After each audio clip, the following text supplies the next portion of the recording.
And we're live. I'm joined today by Kevin Reilly. Kevin is a boy racer. Is that about right, Kev? No, that's not about right. No, that's quite an insult, actually. I prefer the term car enthusiast. Car enthusiast. Okay, so you're one of these boys basically who go whoop, whoop, whoop, whoop, whoop, around the fucking country, wrecking everyone's heads, basically. Again, more insults. Well, listen, you're a car enthusiast. Okay, so the whole concept behind the podcast is that I get people from different loops, basically. Like the last lad was an extreme downhill mountain bike racer. I've had a director on, a movie director, a musician, you know, different people that are in different loops to give normal people, say, a window into a different world. Yeah, well, you've probably found talking to those guys that when you get into somebody who's very passionate about the topic, that it's such a complex thing. Like, being a car enthusiast can mean so many things. I mean, you just said there at the start, I know you said it jokingly, but like tearing around the country, whoop whoop, all this kind of madness, like that actually, not to sound bad, but that kind of thing turns my stomach a little bit. And it's in the same context as, say, you might listen to a certain type of music. Say both of us like rock music, and say, I don't know, I like Blink 182, but you might think that's absolute trash. And to the outsider, it's all the one thing. That's all rock and roll. But to somebody who's passionate about the subject, you're kind of going, no, it's worlds apart. Like, it's worlds apart. Like, I don't know, it gets to a point with me where if somebody, say a member of my family or something, knows somebody else and they go, oh, Kevin likes cars too, my safe option is to go, no, I don't actually like cars. Because that can mean so many things. It can lead you into a conversation that you just don't want to be in. Like, I suppose it comes down to a thing of cars is something that everybody likes. Whether you're a normal person, say you like your Audi outside. I do. I consider myself into my cars. Yeah, everybody likes a nice car. It's a thing that you do. It's a thing that you show off your money with. It's a thing that it's nice to have. It's nice to go on a drive in a nice car. People spend money on cars. Yeah, big money. And it's not that they need it. It's because they like having a nice car. So it's kind of a universal thing. It's something that everybody knows about, but it's quite a complex thing when you break it down to an actual car enthusiast. Like, there's such a variety of people who will call themselves car enthusiasts. Okay, so for the uninitiated, myself included, can you break down car enthusiast into X amount of categories, and then I think you could. There? Yeah, I think you could. I mean, you've got, to name a few that come off the top of my head, like you've got the people who are into racing. Now, people who are into racing mightn't actually be full-on car enthusiasts. 9 times out of 10 they are, but somebody who could be into racing mightn't care what car they're in. Now, again, and I have a feeling I'm going to do this a lot, so bear with me. When you say into racing, like what do you even people mean? That actually go down to a motor racing circuit and race, they could be racing a go-kart, they could be racing a car, an Audi like yours outside, they could be racing anything. And sorry, again, that could be just about the adrenaline rush that they're concerned about. Yeah, and again, when you say circuit, you mean track, like a race track, a race track. Mondello, which is pretty much the only international racing circuit we have here in Ireland. But then you've got the car enthusiast, like that brings his classic car over to a show over the road. I would see him as a car enthusiast. You've got myself, and I kind of fall into the category of kind of the hybrid of the car enthusiast who likes looking after his car but also races it. And we'll get to that later on, where that kind of thing came out of. Like, it's something that will come up where the ownership and racing aspect of it came together. Then you get the people that just want to drive their cars around the town, show them off. There's endless. There's people who rally, which would be Ireland's. Ireland is actually a very top tier country when it comes to amateur rallying. It's kind of our main thing. We had the World Rally Championship in Ireland not so many years ago, did we? Yeah, we had. I think it was, if my memory serves me right, it's 2012. I think the WRC was here, and I think, which is World Rally Championship, and I think it was here either the year before that or the year after that. It was here 2 years in a row. That was a big thing. I mean, if you go back to the 70s and 80s, you would have had a lot of World Rally stars that came to compete in the Circuit of Ireland, which was a big thing back in the day. I mean, if I was to ask you now, could you name a single Irish rally driver? I don't think you could. No, God, no, not at all. And to be honest with you, I probably couldn't either.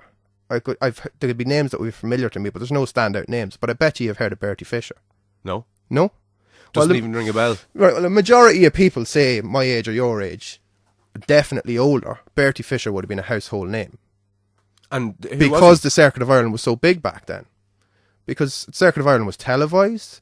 It was on the news every evening, what was going on, the update of the rally. Nowadays, it's non-existent. Now, the Circuit of Ireland, the actual name, the Circuit of Ireland, doesn't. There is a small rally based in it, but it's nowhere near the event it used to be.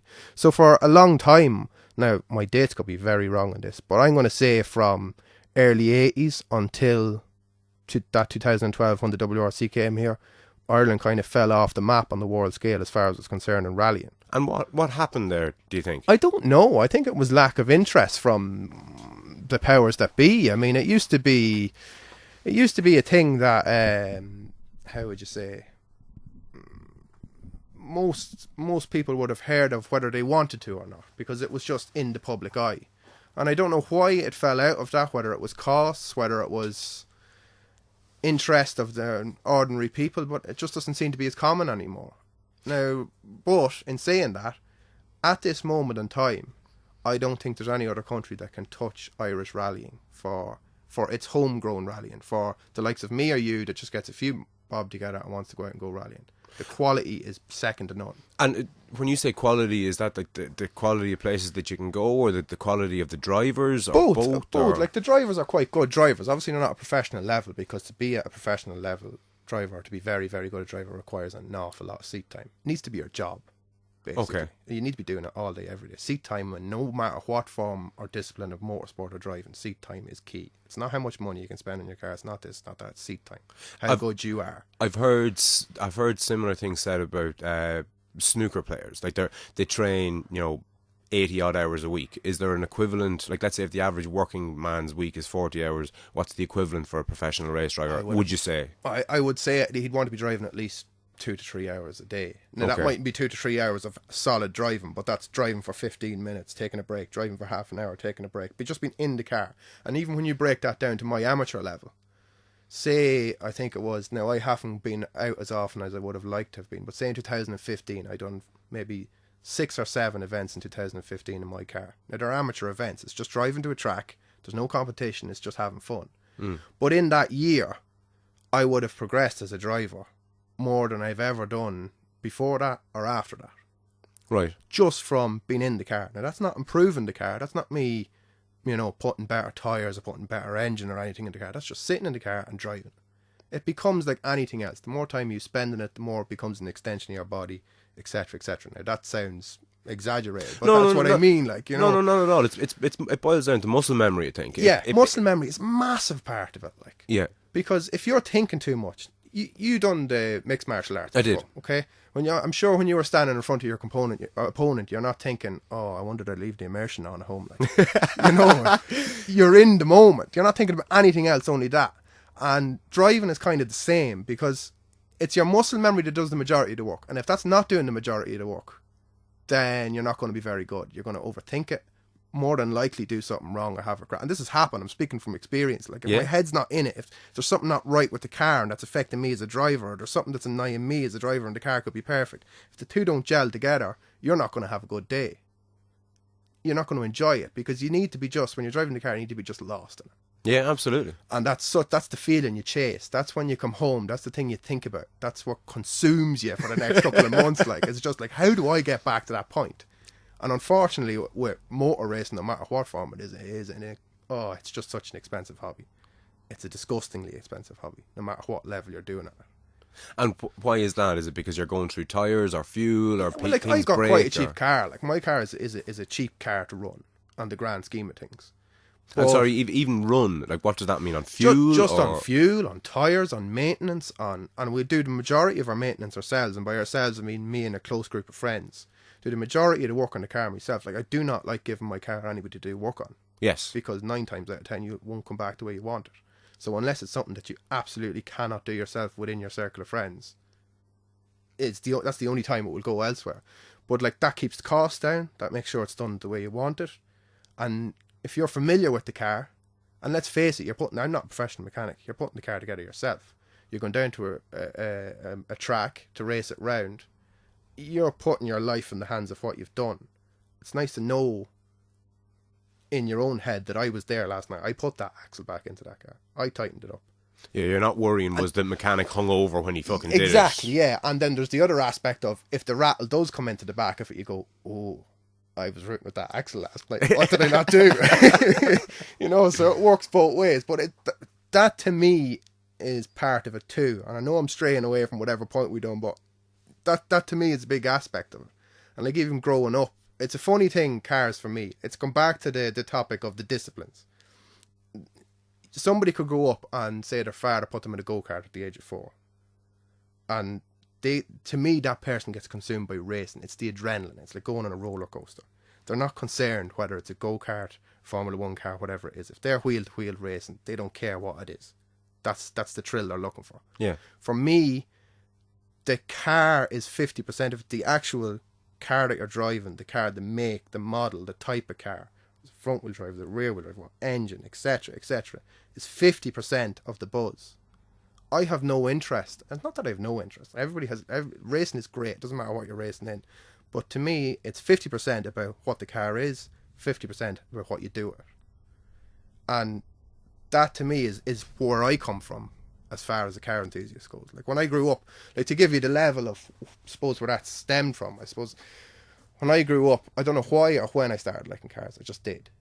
I couldn't tell you what moment. Like some people would tell you, oh, I seen such and such happen, and it was at that moment I realised. Your dad brought you to Mondello or whatever. Yeah. Look, when I grew up, my uncle Thomas, also my godfather, would have had an interest in cars, in everything, and I couldn't have asked for a better person to be a godfather because he brought me to so many rallies at a time where I was just clueless. It was just magic to me. It didn't matter what it was. What age were you, just to give people an idea? I could have been 5 the first time I was brought to a rally. Okay. I'm not saying I was brought every 2 or 3 months. It might have been once a year. This is my memory feeding me back. Yeah. It might have been. I might have been brought when I was 5, and I mightn't have went to another one until I was 7. Yeah. And I know when I was fairly young, one actually went by my house, which was like the best thing ever. Oh my God, the rallying is coming to me. Like, and then I grew up. You grow up from that, and you moved on from the rally, and then he was bringing me to things like that. And it's like, where do you get your fix of cars from? Even from that early age, it was like I used to draw cars. I'd actually be quite good at drawing. I used to draw cars, and the reason I used to draw cars is because it got me closer to cars. I was obviously too young to drive. Of course, I used to cycle bicycles all the time because I love riding bikes as well. But like I used to draw cars because that made me feel a little closer. I could draw it, and I could put the wheel I wanted to put on, and I could do this. And that, obviously, as I grew older, I got a lot better at doing that. And then I was also part of the PlayStation generation. And this is one of probably, as far as my life is concerned, the biggest influence on my life was a game called Gran Turismo that came out on the PlayStation. That just transformed everything. Now, I'm going to have to get you to explain that, because I know there's people listening here who've just heard you say the biggest, whatever it was, the biggest transformative moment of your life was a computer game, and they're just kind of shaking their head. It's depressing. Like, that's the saddest thing I've ever heard. Like it sounds really bad. Now, I'm not saying that my life got consumed by that. Yeah. I'm just saying that as a young kid who loved cars, who's too young to drive cars, I didn't have fields that I could drive them in. Like, say not going to say friends, some people that I would have been aware of from a very young age, they were out rallying cars around field. And that to me at the time was dream stuff. Like, yeah. But here was this, like the plate that I think we had the Mega Drive first, which was a console in the early 90s. Then I think the PlayStation came in 95. And a few years down the line, then this game called Gran Turismo was released on the PlayStation. It was a Japanese-made game, which only had Japanese car manufacturers in it.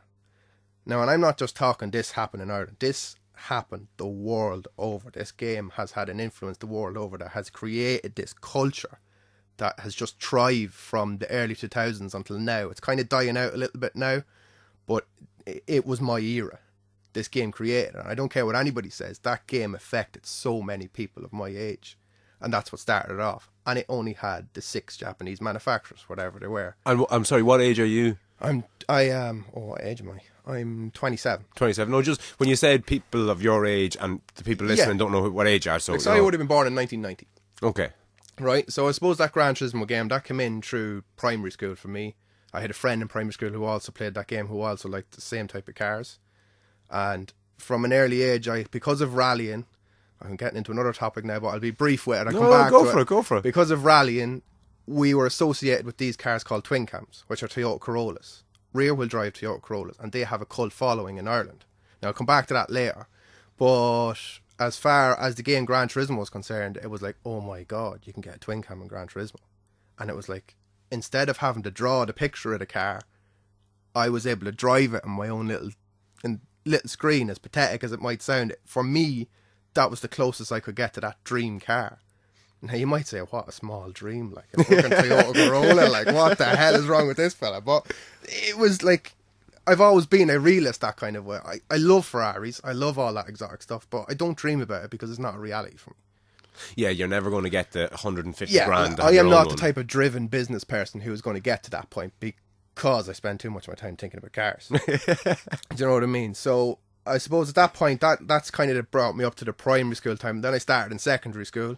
Still loved cars. For, say, the first year or two of secondary school, there was nobody for me to bounce that off. I had all this energy thinking about cars, and there was nobody that kind of give me that back. I don't know how that sounds, but cars are something that you need to share with people, and I didn't really have anybody that thought the same way as me about it. Yeah, it isolated you. It isolated me slightly, to the point where it was just, again, people are going to say it's sad, it was just coming home on my PlayStation and my Gran Turismo. I think it was on Gran Turismo 2 at that stage. It was great. I think it was in third year in school, I met this guy called Killian O'Brien. You know Killian from playing cards. Yes. I don't know how I got talking to him, but I just got talking to him one day about the subject of twin cams and how much he liked them and how much I liked them. And I was like, oh, this is weird. That's somebody that I've went to school with for the last 3 years, and I've never had this conversation with them before. And I used to get to the stage where I think it was tech graphics at 10 o'clock, give me that 10-minute break up and you'd talk shit about cars for 15 minutes, like.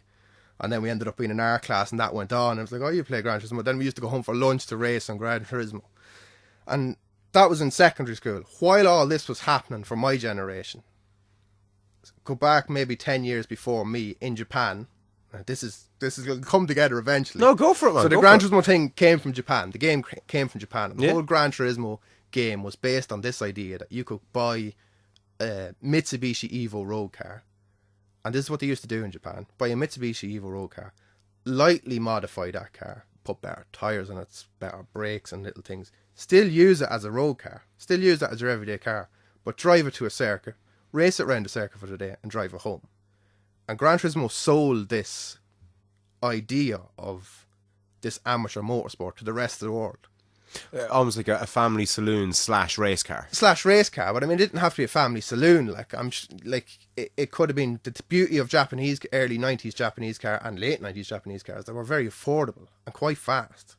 And reliable. And the modifications were so readily available for them that you could make them go very fast for very little money. I mean, if you compared the price of what it would take to get, I don't know, an Evo that to go as fast as a Lamborghini at the time, you'd have a lot of change out of your Evo. Like. Yes. And that sold to people. That was like the people's car, the people's way of beating the big money. But this is what the Japanese culture was at the time. So while we were playing this in video games, in Japan this was happening in reality. Yeah. And this type of driving style was developed in Japan, called drifting. I'm sure you've heard of it. Yes. But again, I've heard of it, but for people who haven't. Basically, it's rather than your conventional racing, it's partly for fun. It certainly started out for fun, but you're sliding the car around the corner. Driving it sideways. Driving it sideways, to put it bluntly, yeah. So it started out as an illegal thing in Japan in mountains. Guys driving up mountains in primarily rear-wheel drive cars, because it's kind of the basic formula you need is a rear-wheel drive car. So the rear wheels are driven, the front wheels steer, whereas majority of modern cars nowadays are front wheels driving, front wheels steering. Okay. So that started out, I'm going to say, in the late 80s in Japan, popularised throughout the 90s, and towards the end of the 90s and early 2000s exploded in popularity because of a racing driver, Kiichi Tsuchiya, lent his name to it. He kind of done a lot of drifting as he was racing. He was very fast with that driving style and won a lot of races because of that. But when he attached his name to this otherwise underground illegal sport and started running proper competitions, it exploded. Now, I wouldn't have, this was going on in 99, 2000, 2001, 2002. Realistically, I probably wouldn't have heard of this until 2003. Okay. As a young person playing Gran Turismo or whatever, talking with Killian in class, this kind of drifting thing came out in magazines, and you're going, oh my god. The first thing that kind of caught your attention was the style of the cars was so inviting. It was so cool the way the cars were styled. It was like this mix of like, racing cars are generally all about function. Always all about function. And aerodynamics over style. To a car enthusiast eye, that could be quite cool, regardless of whether they're trying to make it look cool or not. Yes. But drifting was this kind of free way of thinking of going, no, I'm going to make this car look really, really cool, and then I'm going to do this really cool style of driving with it. And it was each driver, like, I could probably name all the drivers from that era because I loved it so much, but each driver had his own style or her own style. And you could tell nearly by watching driving who was driving the car. If you didn't know what car it was, you could tell. Because drifting was this thing that was judged. All of a sudden, you weren't going against the clock. And what is the judging based on? The judging is based on, like, a judge will lay out, on a corner, a judge will lay out what he wants to do. So I want you to clip this part of the track, this outside part of the track with your back wheel, and then I want you to get your front right wheel in here on the apex, which is the kind of the point that you would clip if you were racing around the corner to take the straightest line through the corner. So they'll set out, when it started out, you always drifted on the racing line, which is what I loved. Now it's moved on from that and I'm not as big a fan of it. I'm actually not as big a fan of drifting anymore as I used to be. I don't like what it's become. But back then it was just this kind of free way of expressing your style with your car. It was an amalgamation of exactly what I liked. How the car looked, how the car drove, slammed into one thing, and this awesome flamboyant way of driving. Now, a lot of people who are into racing will turn their nose up at it and go, oh, that's just, it's judged, it's messing, and you can, to a point, you can kind of see where they're coming from, but I keep quite an open mind when it comes to all the different types of driving, rallying, circuit racing, all that type of thing. I keep an open mind to it. So, the drifting for me was very refreshing. And like I said a second ago, it was this way of amalgamating my love for the way cars looked versus the way they drived. Yeah. And at the time there was a guy, he still drives, a guy called Katsuhiro Yuyo, another Japanese guy, and he drifted a twin cam. And because they were massive over there, twin cams over there are AE86 Corollas, they call them. AE86 is the chassis code. So okay. That's what they call them over there. They actually call them Hachi Roku, which is 86 in Japanese. Right. So if you're over there, if I was over there and two Japanese dudes were having a conversation, I heard one of them say Hachi Roku, I go, oh, what are they talking about? Yeah. But at the time, YouTube was only coming out as well. So you were getting access, you were looking at it in magazines, and now here was this new medium of access to it that you could actually, you might wait 20 minutes for a 2-minute clip. To load or but whatever. You could see Katsuhiro Yuyo driving an A86, and then your mind just got taken over by it. Like, I was just like, I remember seeing that and just thinking, this is it. How do I do this? Like, and that sentiment was shared with Killian at the time. And that kind of just took over then. Again, we were still too young to A, own a car, or B, drive one somewhere. So I think we were on Gran Turismo 4 at this stage. So that was like, we tried so much to emulate that through the video games, and he drew cars as well, so we'd draw cars. I mean, I remember summers just calling out to either one another's house and just drawing cars and playing Gran Turismo for the day and just trying to get closer to it through that. Like, so I think that probably got most of the way through secondary school there, I'm going to say. So Killian actually left school in 5th year, started working on a quarry, and about 6 or 8 months later bought a car through his cousin in Japan, bought a twin cam from Japan at 16 years of age, possibly 15 years of age. Fuck. Yeah, which was, that was so big, it was like, holy moly, you've actually got one. This is, in all these years we're looking and dreaming about them, you're actually after going and getting one. So that was kind of the beginning of actually working on the real thing. We were so innocent at the time, like, we didn't have a clue what we were doing. And I don't think, he rooted with that a lot and kind of drove it on the road and drove it off it, but never got into it as much as we ended up doing in a few years down the line. But to stick with my end of things, I think I was 16 or 17, and myself and Killian decided that we wanted to get doing this drifting crack, and we kind of talked each other into it. I honestly think if he wasn't there with me, if the two of us didn't edge each other on, neither of us mightn't have ever done it. Like, you might have went, oh, that's too expensive. Maybe you would, I don't know, but it definitely was a big help at such a young age to go, let's just do it. Like, we had no money, and we went over to England, bought a twin cam off this guy over who in England called Phil Morrison, who owns a company called Driftworks. He just happened to have one for sale at the time for quite cheap money. And how did you even know this guy existed? Or Through the internet. so The internet was kind of mainstream at this stage. I'm Okay, talking perfect. about now. So forums were a big thing, or forums, however you say it. They were a big thing at the time, and Driftworks was probably the biggest one. So the guys that ran Driftworks, while we were playing video games, they were starting it over in England. They were out driving. And I'm actually quite good friends with one of them now who started it over there. Now, it has to be said as well that from, I'd say, about 2001, 2002 onward, Ireland had started and it doing it itself. Because whether you realise it or not, Ireland has quite a close affiliation with, because of rallying with the rear-wheel drive car and the Corollas and the Mark II Escorts and all this. It's quite closely related to them. So drifting fits Ireland quite well. It fitted into Ireland quite well. Because rallying is crazy expensive. Yet here was this motorsport that was so cheap that a rear-wheel drive car was the ideal thing for it, and it just suited this country so well, and we're really good at it, to the point where James Dean, a guy from Cork, has won the Formula Drift Championship in America, which is as close to the World Championship as you'll get. A guy from Cork, he's 25, I think. Just some lad. He is what you might as well consider the world champion, and he's Irish. And I think he was actually on TV3 the other day. Hilarious. Yeah, but where was he? Yeah. We bought that car off that guy Phil Morrison in England, who would have been a big name in drifting at the time, and we figured, he's hardly going to put his name on the line. But I mean, it's a Corolla, how bad could it be? So it was kind of hilarious. We went over to England, got a plane to England, a 16-year-old and a 17-year-old. Killian had the number plates off his Corolla in his backpack. We went over, looked at the car. Phil picked us up from the airport, looked at the car. I say he was thinking, what the fuck is going on here? Like, we handed him the money, got into the car. I think Killian had a driver's license. I'm not sure. Screwed.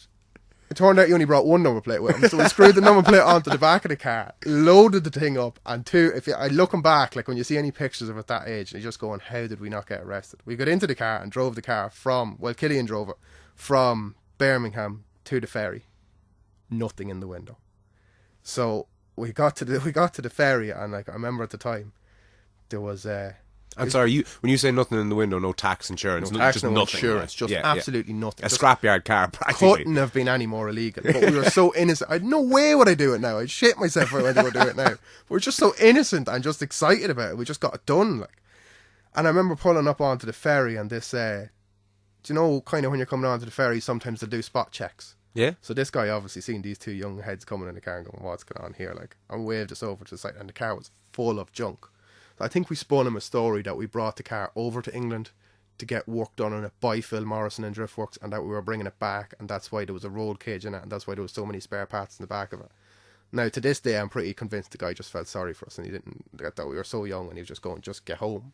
Because I'd say if it was my age now, he'd have arrested me. Yeah. But that's where it all started. And I mean, what was worse at the time was we got off the ferry in Dublin, and then rather than going straight home and getting the car tucked away, we went down to our friends in Wicklow to show them the car. Like, of course. So it was just stupid, like so stupid. I think that car sat at my house for probably 6 or 7 months after that to try and recuperate the money that we had got together to buy the thing in the first place. And then, I'm going to say 2007, we did our first drift day, which is a track day, but you're drifting around the track. Okay, so sorry, I'm lost in the years again. How long was that after you went over and got it? I'd say about 8 or 9 months. Okay. We didn't really do anything to the car. Your basic maintenance, changed oil and bits and bobs. Again, we were young, we didn't have a clue. We went to a place called Nuts Corner. Our friends in Wicklow told us about this place in Nuts Corner. They were going, there's nobody at it. It's a grand place to try it out for your first time. There's nobody there. It's a really quiet day out, you know. So we got the car loaded up and struck up for Nuts Corner. It's up the north somewhere. I think it's about 3 hours away up the north. I remember, I'll never forget rolling up the road, sitting in the van beside my cousin, and we came towards the track, and I could just see all the people that were there. And I just felt like getting sick out the window. I was just like, oh my God. I hadn't driven a car on the road. I'd driven a car around the field at this stage. I mean, I was nervous about would I be able to take off without letting the car cut out with the clutch. And here I was about to start trying drifting around the track. Like, in front of a crowd. In front of a crowd. So I was just so nervous. But we went out that first day, and yeah, I was absolutely terrible at it. Because it's such... The thing about drifting is, if you go racing around the track, you can be really, really bad at it. but not really take much risk because you're going so slow. The thing about drifting is it's You can't do it slowly. you can do it slowly, but you need to break over this kind of barrier to get the car sideways, and to do that needs a fair bit of aggression, and that's scary when you haven't done it before. You don't know what's going to happen. So the first time I was doing it, it was like, oh, this is a ball of shit car. It's really cheap. In the reality, it was a very cheap car at the time. If it was nowadays, you could afford to buy 2 or 3 of them and go, yeah, we'll wreck this one. Yeah. But back then, we just didn't have the money. But I remember going out on it, and like, I was terrible. I was spinning the car out, so I was losing control of the car left, right, and centre. But at the end of the day, I think I maybe half drifted one corner once. And that was enough that I was coming home going, yeah, I need more. So I think at that time, it was quite cheap to go up there. I think we might have done 5 or 6 days that year. And the progression, every time you were getting better and better and better and faster. And the better you got, the more addictive it was. And then, I suppose, the aspect of improving the car started to come in then. I mean, there was no need to improve the car. We weren't at the level required to improve the car. But because we liked playing around with cars and working on cars, coming back to the drawing thing, just fiddling with cars, filling your time with cars. I mean, racing is expensive. So in the evenings, it's nice to go out and work on the car because you still feel like you're doing something. Yeah, you're not necessarily into driving as much as you are into cars. And driving is obviously a massive part of that, but it's not... Exactly, that's what I was entirely. saying earlier on about the 50% driving, 50% about the car. I mean, if I was just into driving, I'd have gone insane at this stage because I don't do enough of it because it's expensive to do. But playing with the car fills in that gap. And it's kind of like a thing where you might put in 3 months work into the car and then you get that release at the end of it all when you go and drive it and you think to yourself, oh, that was so worth it. I'm so happy I done that to the car. I'm so happy I done this to the car. Because I'm at a level now where I can see those differences. Whereas back then it was just doing it for the sake of doing it because it was something fun to do. Like that was, I don't know, how long ago was that? What did I say, 2007? Yeah. 10 years ago. Like, I've done a lot of driving. Still have that car that we bought at the start. It's sitting out in the shed at the minute. I ended up buying my own one. Killian had his own one that he was bought when he was 15. And that car that we shared, so we both own that car. That's kind of sitting there now for, I don't know what we might end up doing, but we both have our own individual cars. And we have driven those together now for the best part of 8 or 10 years. And the friends that has brought into our lives from all over the world is incredible. Like, I've had people come over from, or we've had people come over from the UK, from a guy come over from New Zealand, guys over from America, just to see us, to see the cars, because they loved our style and our type of driving so much. They've seen it on the internet. That's the thing about the internet. Like, nobody's, and you could say our names to somebody in America who's in the drifting scene and go, oh yeah, those guys drive those Corollas, don't they? And they go, oh yeah. So the drifting is like this nice little community around the world, and because of Instagram and because of Facebook and all these things, it can survive as that little community around the world. So, like, if you go back to what I was saying earlier when I started secondary school, where you're like, you've got nobody to bounce this off, all of a sudden you've got this inspiration coming from everywhere. Oh, look at what that guy did. Yeah, in school you had a pool of the 30 lads in your class and the whatever amount of lads in your year, but now it's practically the entire world. And you don't have to waste your time with people who kind of like cars, but they're not into the same thing as you. Yes. Because cars is such a broad topic. Like, I could totally disagree with somebody about something and I'd be like, that's ridiculous. What are you doing that for? And they'll just believe in it fully. And I'd be like, no, that's stupid. So you don't even have to waste your time with that anymore. You can just deal with people who are like-minded like you now.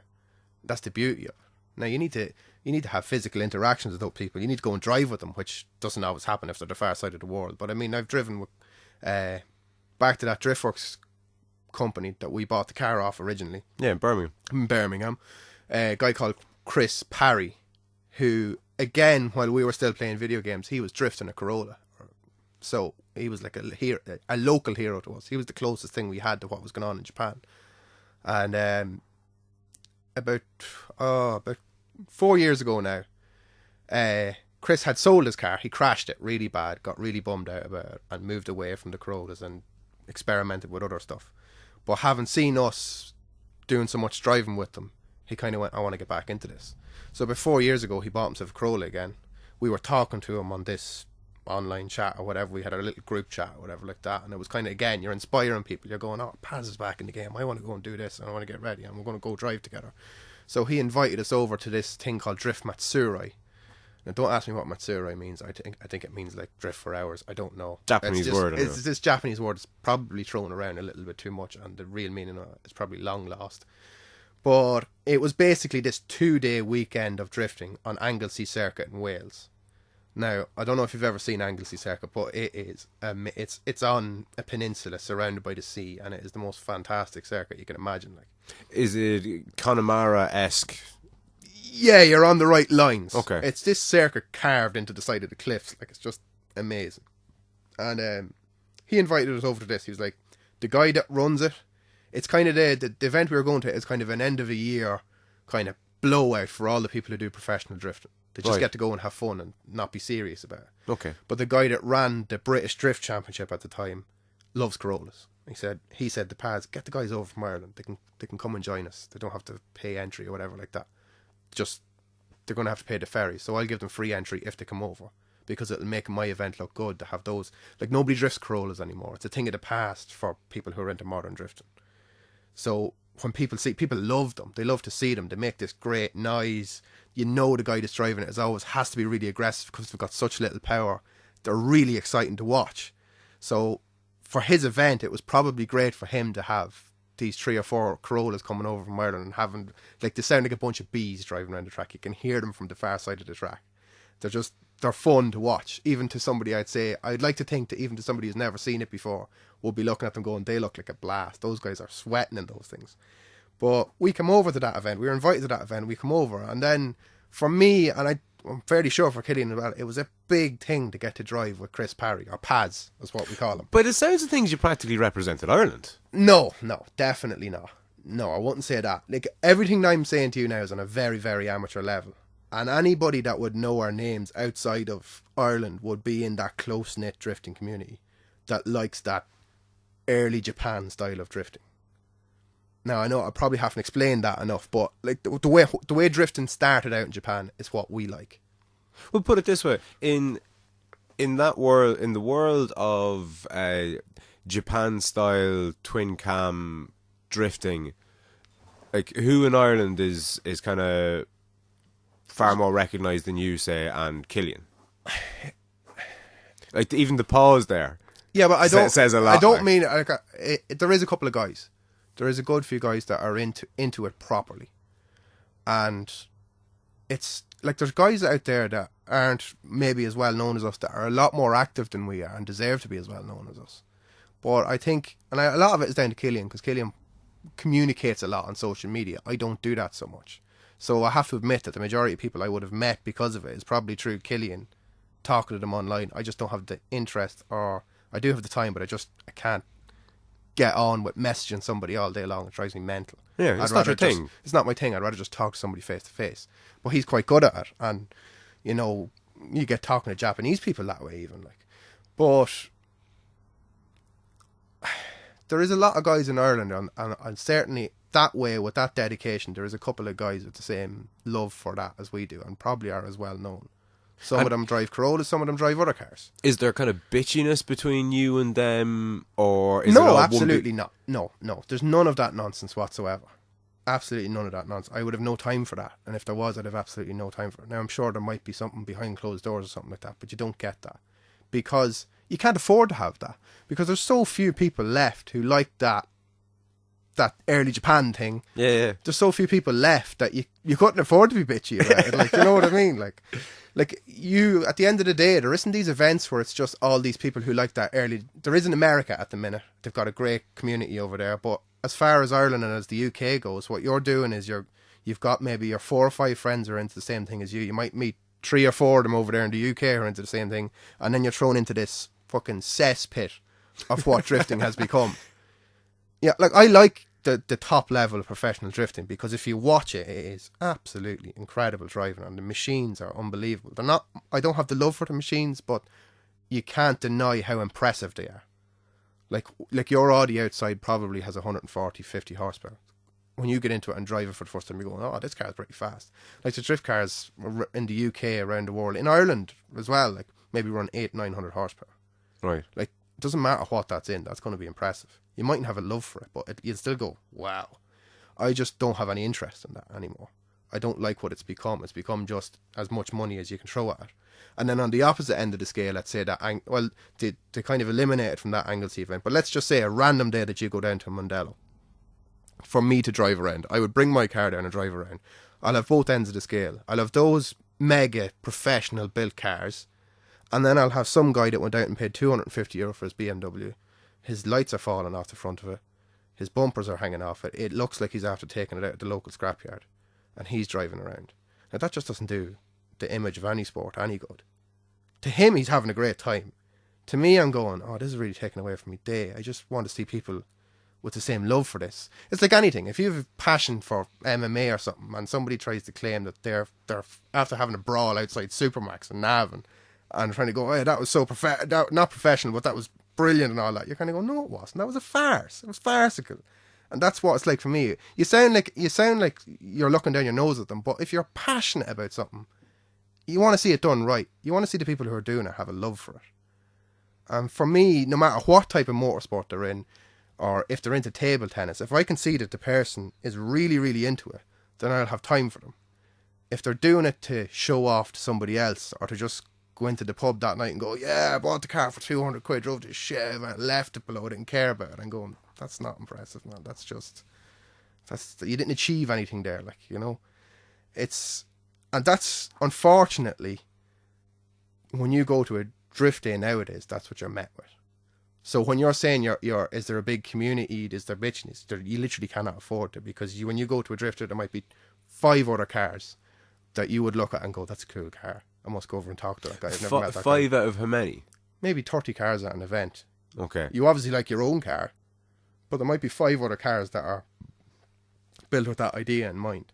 Yeah, they take it that seriously. They take it that seriously, or they have that passion for it that they don't want to go out with their car falling asunder, because that's not what they grew up to love. Like, so I can as I'm having this conversation, I'm thinking of all the people there is in this country that have nice cars and that you get on with so well, and it's great that I can think of them. But to get everybody together at one time is very difficult.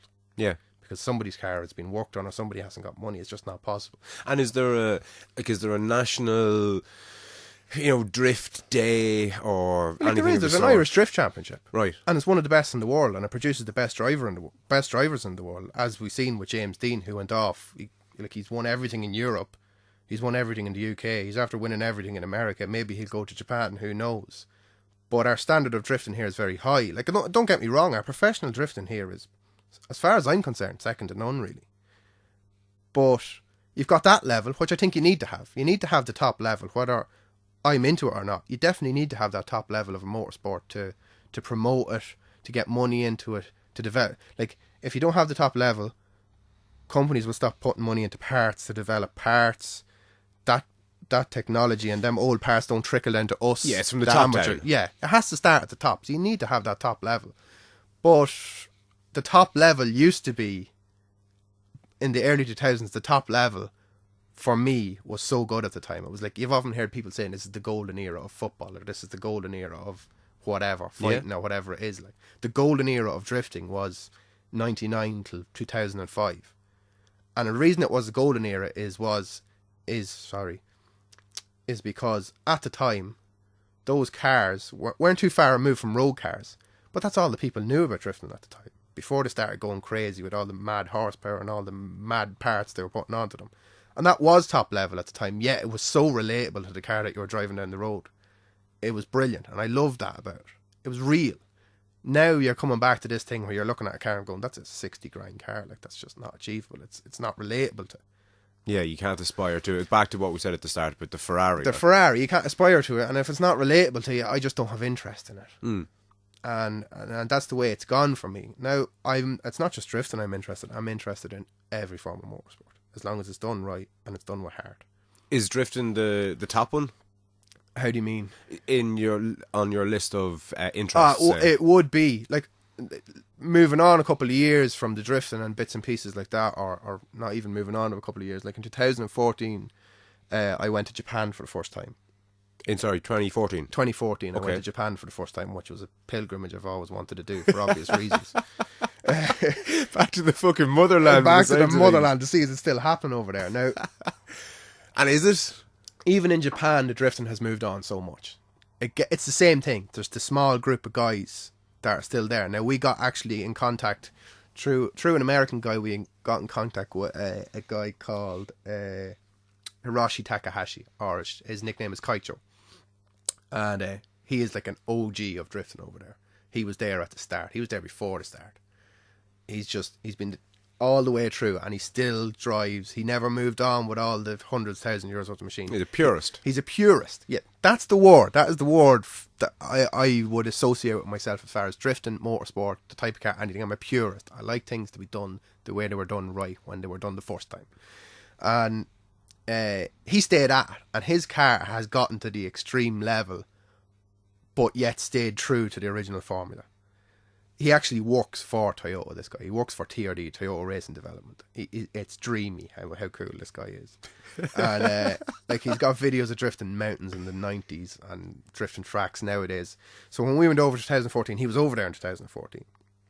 So, and sorry, would you have known he was over there? Yeah, like, we were chatting to this guy. He's got good English because of the American airbases. The guy that put us in contact with him lived over there on an American airbase, liked Corollas, met Kaicho, taught him English. I'm not sure exactly who. I think a couple of different American guys who like drifting and Corollas taught Kaicho English. So he's got quite good English. Like, you can have a conversation with him, no problem, as long as you don't get into slang and everything. Yeah. But super nice guy. Now, I'm not sure whether he's super nice because he's Japanese and he thinks he has to be super nice, but to me, he seems like a genuinely really nice guy. And he's kind of the last man standing of that era over there, which is sad. There is a couple of other cars, as I discovered recently, there is a couple of other guys still doing it, or maybe they've resurrected cars and started doing it. It's certainly not what it used to be, but it's great to see it.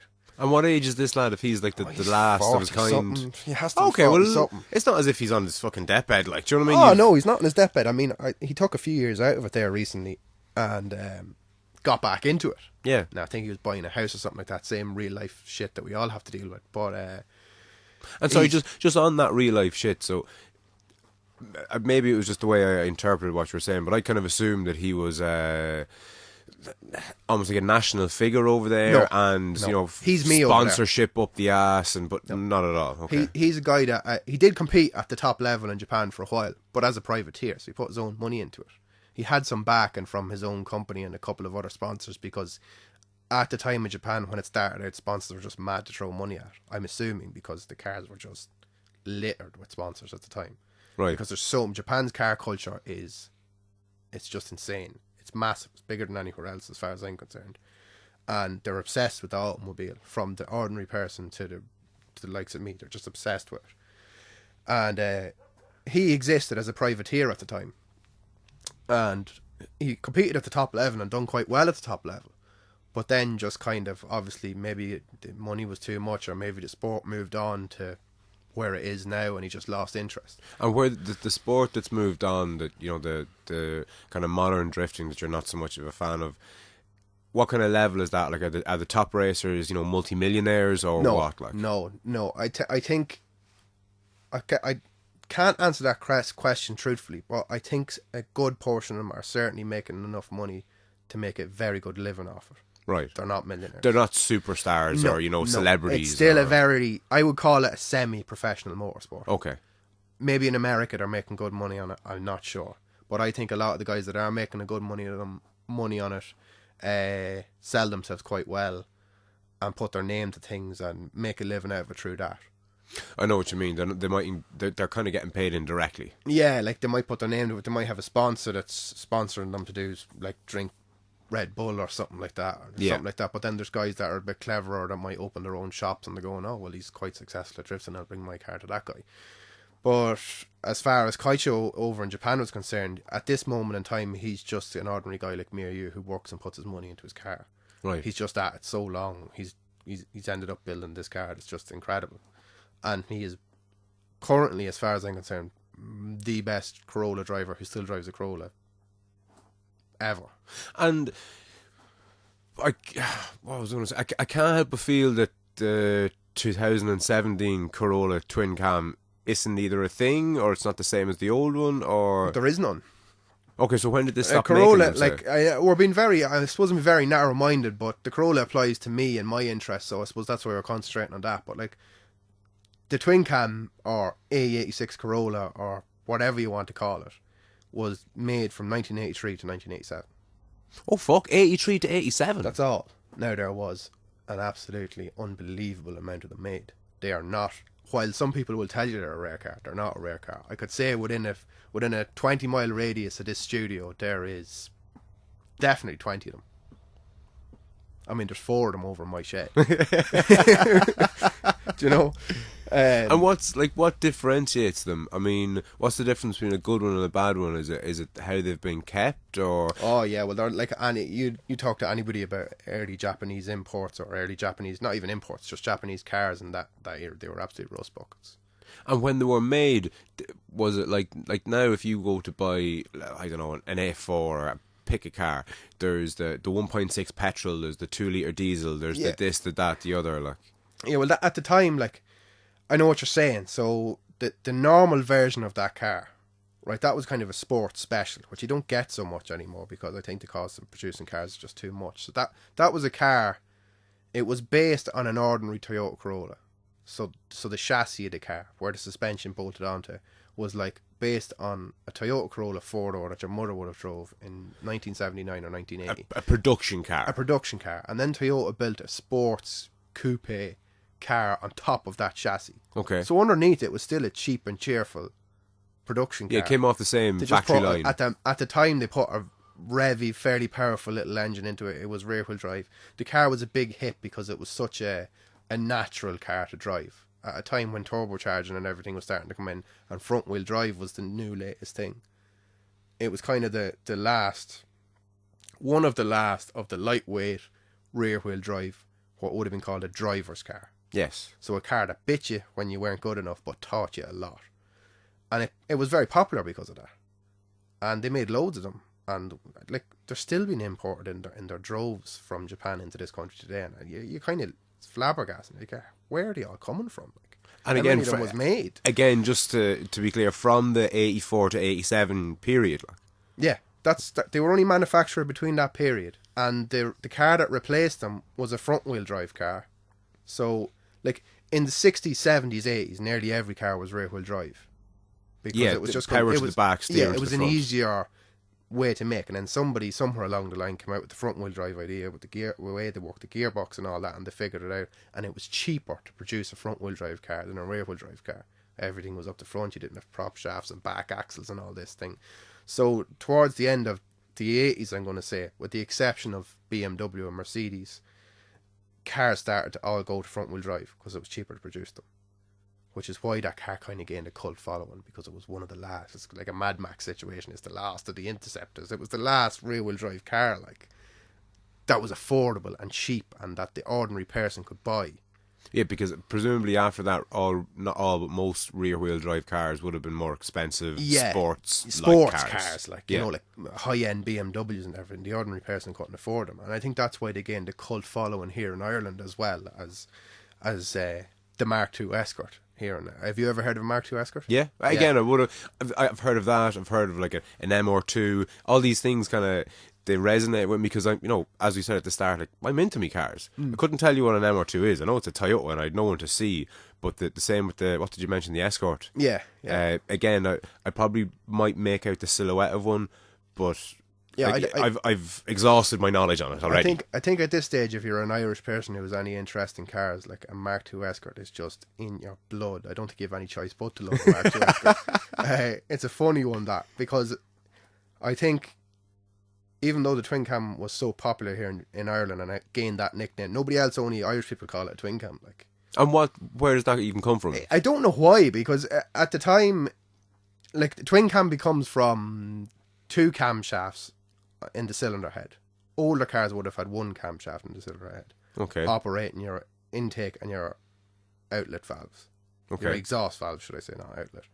So then as modernising designs got better, you had 1 cam for doing the intake and 1 cam for doing the exhaust valves, and that meant you could flow the engine better and everything was better. And that's the twin, having 2 of them. Yeah, twin cam. Now, don't ask me why the Corollas got the nickname twin cam, because there would have been several. Well, no, it wouldn't be very popular. In fairness, it would have been one of the first twin cam engines knocking around for the ordinary Joe Soap. Right. But, like, there would have been other cars and certainly have been, nearly every car since has had two camshafts. But they just got that nickname here. Nowhere else in the world are they called twin cams, just here. That's cool. Yeah, so like the Mark II Escort was kind of to Ireland what the twin cam was to Japan, which is why why Corollas or twin cams are so popular over in Japan still, and Mark II Escorts are so popular here. I mean, you can buy a brand new Mark II Escort shell, a car that was produced in 1970. You can buy a brand new shell for one of those in Ireland at this moment in time. That's how popular they are. That's unheard of, like, maybe, except maybe in America. Like, sorry, you've lost me there now. What's the car? Mark II Escort. A Mark II Escort, right? And you can, from what year? I think now there's going to be guys. If there's guys listening to this into them, they're going to kill me. Around the 70s, there was a Mark I Escort, obviously, and it went from maybe the late 60s to mid 70s, and then the Mark II Escort took over from mid 70s to early 80s. And again, if you went back to Ireland in 1979, every second car you would have seen would have been a Mark II Escort. Like, they were family cars. So from that era, you can now today buy a new one. You can now today buy not a new full car now, not a new fully built car, but a shell for one. Made then or made now to those standards? Because of their popularity with rallying, certainly in Ireland and possibly in the UK, you can buy a brand new one of those shells. From where? From some company who has, I don't know where, I don't know exactly where they're coming from, but some company, as far as I'm aware, has bought the rights off Ford. I'm not sure if they've bought all the machinery that was used to make the thing, but they've certainly bought the rights off Ford to produce the shell. Okay.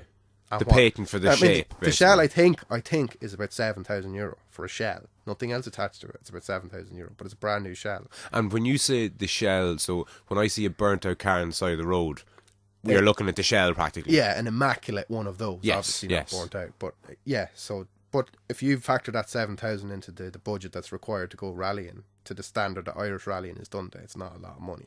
Okay. So it's very affordable and very doable for the majority of people who rally those cars here. So like that kind of gives you an idea of the love this country has for the Mark II Escort. And Japan has that same love for the twin cam, which is a big part of the reason why we went to Japan in 2014. It was A, to meet that Kaiser guy, and B, to see the culture over there that still surrounds that car. I mean, over there, this kind of comes to my love for all things kind of car and not just drifting. Like, I love racing too. And in Japan, like, when back in the day, I don't think they do it so much now, back in the day when they released a new sports car of some description, it wasn't uncommon to have a racing series based on that car. So Toyota themselves would have got twin cams. They would have got maybe 25 twin cams, said to companies or said to race teams, we're going to start a one make series of these, one make racing series. And what that means is 25 twin cams on a racing grid, racing around the track. And Toyota will set the formula for what you're allowed to do to the car, whether the engine can be modified, whether the suspension can be modified, what's done, what you can do, what you can't do. And that would have been done, say, when the car was released in 1983. So that would have promoted sales. You'd be reading in magazines, oh my God, there's 25 of the car I'm just after buying racing around the track. That's cool. You imagine at the time how proud maybe you would have been, or how excited you would have been by that. And what's the idea of them telling you what you can and can't to regulate? But why not almost go? Why not take the easy option and say, what am I trying to say? That you can't do anything. Because it'd be boring. There's the fucking car. Because it'd be boring. Okay. Now you imagine you go to a racetrack. Down to the driver.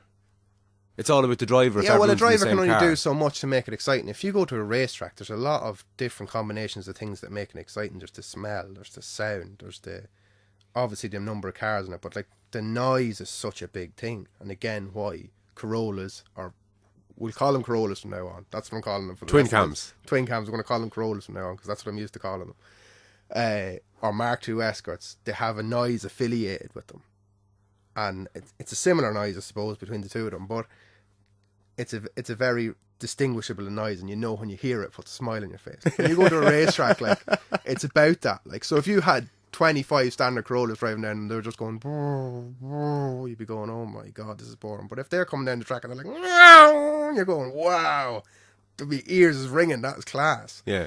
So, plus, they have to go fast. Nobody wants to watch slow cars drive around a racing track. And when you had the likes of Toyota backing this race series. There was big money in it. Like, I'd imagine, I'm only guessing, but I'd imagine it was at the level where maybe an engine was lasting 1 or 2 races. Fuck. And then it was being rebuilt or redone or whatever. Like, that takes a lot of money. And again, for the uninitiated like myself, like, what the fuck could possibly go wrong with an engine so Bearings badly? and wear and tear. Like, when you build a race engine, say my Corolla, say you bought a standard Corolla, they rev pretty high standard. They rev to like 7.5. They will rev to 8 if you want. But as soon as you go past that point, the more revs you add, the more wear there is. Okay. And with a small engine like that, you need to rev it to make power. So those cars probably would have been revving to 10,000 RPM, which is fucking crazy. Like, that's high.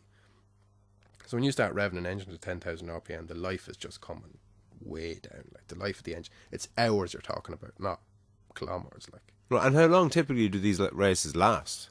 Or even I don't know, but I don't actually know that much about that original race series back in the day, other than a few YouTube videos, and I knew that it existed for the simple reason that Toyota created all those parts for the cars. Yeah. It's difficult. I'm sure you could find the information out if you wanted. There's probably different lengths for different tracks. Like, and that I don't know. It depends how what. It also depends what budget each race team had. Like, some race teams might, but I think it was pretty evenly matched. So I'd imagine they were putting. Now, I could be completely wrong in saying that. Maybe the rules and regulations were that one engine had to last you 3 races. But I would imagine with the revs they were revving to, they had to be replacing the engines fairly regular, or at least rebuilding them. Yeah, yeah. Which would entail putting new bearings, checking tolerances, all that type of thing. Up to make the sure cost and everything else. Yeah, yeah. So that series that started in 1983, I don't know how long it ran for. I'd say it ran till 87, maybe, until the car was finished, until the production of the car was finished. Enthusiasts in Japan got that up because there was so many of them that raced them. They obviously got together one day, or I don't know who organised it, but they restarted that series. So without Toyota's back and without just pure enthusiasts like me and you got together and said, we should do this. Resurrect this. It was called N2. That was the class. N2 was the class. We should resurrect this N2 racing series because there's so many of us that race these cars. And if we just put a bit of regulation on it, we can all race them together. And they started this. Like, they're not just ordinary people that done that. They're garages who tuned and looked after these cars. There was a nice bit of money behind them. Not crazy money, but decent money behind them. And it was a chance for those companies to advertise their work, what they could do. Like, if they were winning the race, then people were going, oh, I want to go to Tech Arts to get my work done on my car, because they're after winning the race there the last day. Now, you're only talking maybe 2 or 3 races a year, and only held purely for the love of it. Like, but they kept that going right up until today. I mean, I was at one this year. I was in Japan this year, and I was at one in 2014. And that was, like, as somebody, like I said, I love racing as much as drifting. But, like, I went to Japan thinking I'm going to see a lot of drifting. And I sat in the stand and I watched those cars race around the place. I was like, oh, I think I want to do this. This is amazing. But again, it's the community. There was easily, in each race, easily 30 cars and maybe 3 races. And you're talking about top level cars where people that just put their soul into that car, like, to put it together, to have it there. Probably every penny they have, put it into it just to have it there to do that race because they love it so much. And how many people are there watching? Like, is it, 200, 10,000? Nah, you're 200. You're more like I'm not going to say as low as 200. There was a lot of people there, but it's not it's not like there could have been somebody 10 minutes down the road that didn't know that event was on. Yes. You needed to love the car to know that it was on. And again, the internet makes that more widely known. But, like, we obviously would have known it was on for quite some time because we'd planned a trip to Japan to go and see it. And, what does a trip to Japan cost you? Roughly thereabouts. About $3,500 if Fuck, you do okay. it right. Yeah. Now, we really worked ourselves hard when we went there. We rented a car and we put definitely 4,000 kilometres up in the car in 12 days. Fuck. Sleeping in the car, not sleeping in hotels, just to get the driving done, to get to the next thing, to get as much in as possible, because it's such a disaster that it's so far away. But because it's so far away, you need to make the most of that. I mean, there was some serious sleep deprivation going on there, but it was so worth it. Like, you would, like, that, watching that N2 racing was fairly early on in the trip, so I wasn't too tired, I don't think. But there was other, like, when we went to see Kaicho, the guy I was talking about earlier, when we went to see him drift, which nearly put me back onto the drifting thing watching him drive, but it did put me back onto the drifting thing. That's why I came back and did more of it. But by the time we got to him, like, it was getting to the stage where you were walking around and you were just falling asleep, you're falling out of your standings, you were sitting in the car and you're going, oh, one of you have to drive, I'm going to crash the van. This type of thing was going on. And to me, it was proof that how much I loved what I was there to do, because you pull into a circuit, and as you're pulling in, you're dead. You've got nothing left. And next thing, you just hear one of those cars drive by, and you're like, oh, what's going on? I want to get out and see it. And you'll do the whole day walking around, looking at all this stuff, talking away. And it's not until it's all over, and at the end of the day, you get back into the van, you go, oh my God, I still haven't slept. You know, so you just kind of put everything into it, and it's so worth it. The best thing I've ever done is going over there just to see it, see those people, and they love to have it. It's a different world over there, though. It's not, you know, the grass is always greener thing. Like, yeah. They definitely have a better, far superior car culture over there than we have here, and more tracks and more people and more parts and everything for it, and they're so better catered for it, but they work really hard for it. Like, I don't think that any of those guys would have the luxury of coming over here on a Wednesday evening and just having a chat with you. They work round the clock, right, crazy hours to do what we definitely can't do it to the level that they do it here, no matter how much money we have, because we don't have the culture, but they work hard for it. Like, it's not all rosy. Like, and is there people, have you a Japanese counterpart that would travel all the way to Ireland to see something or do anything? Because we've nothing here. People would be annoyed for me about saying this, but if I lived in Japan, there's nothing here, unless you want to see over this end, the UK, for professional motorsport, for just professional, proper motorsport. I don't think there's really anywhere else in the world that can touch that. When you consider of maybe the 10 or 12 F1 teams that there is, I think 10 of them are in the UK. Based in the UK. Born, bred, based in the UK. They are UK racing teams. Professional motorsport. That what I'm getting at there is, I think that would be the only thing that would attract Japanese people over here. I don't think they will come over here for my level of car culture, because it's just inferior to theirs in every way. And if there was anybody listening to me, they're probably getting annoyed about me saying that. But until you go over there and you see what they have, it's not easy for me to say that. Like, I live here, I love my cars here, but we're just pathetic in comparison to what they can do. Like, right. Do you know what I mean? Their resources, their circuits. Like I said, Mondello was their only circuit. In Japan, you're 2 hours away from probably 3 international circuits. But I suppose just thinking out loud, when you think of the automobile industry in Ireland in comparison to the automobile industry over there, it all feeds itself. Like, you know what I mean? How many million people is in Japan, like, compared to here? It's an unrealistic thought to think that this little country does quite well for itself, I think, with car culture, considering the size of it and the amount of people in it. Yeah, I think it punches above its weight. It punches well above its weight, like, and I hate to sound like I'm giving out about it. I'm just a realist. Oh no, you're saying a fact. That's yeah, it's just a fact. Like, and I've seen people on the internet get quite annoyed about this type of thing when it's talked about, and I think they take it personally, like it's a matter of pride for the country. And I'm not saying that I don't have pride for what we do. In fact, I'm very proud of the majority of what we've managed to achieve. And now we've probably taken a lot of things from Japan, and a lot of them have gone to wreck and ruin. But there is the core people there who do it right, and I think we're doing well that we have those people. Like, you might have a country, say Germany, for example. Say you were a Corolla enthusiast in Germany. You'd have to come to Ireland to get parts. Really, yeah? Yeah, do you know what I mean? For to be interested in drifting or rear-wheel drive Japanese cars. From the fucking 80s. From the 80s. if you are that guy, you need to come to Ireland to get the parts. Hilarious. I mean, when somebody advertises parts for them on Facebook, like the amount of like Greek guys and German guys and that going, oh, will you post? And it's just like, no, I won't post, because people don't want to let the stuff go. Do you know what I mean? If you keep it here, you might eventually need it again and get it back again. You know, that kind of way. Because it's not that the cars are getting rare. I suppose they are getting rare, but the prices of everything for them has gone crazy in the last while, and they've made it unsustainable to, suppose, do what I do. If I was starting now, I couldn't do what I'd done with that car. You need a decade of collecting shit for cheap money and making do what you can. I mean, my car at the minute there's not a whole lot of original Corolla left on it.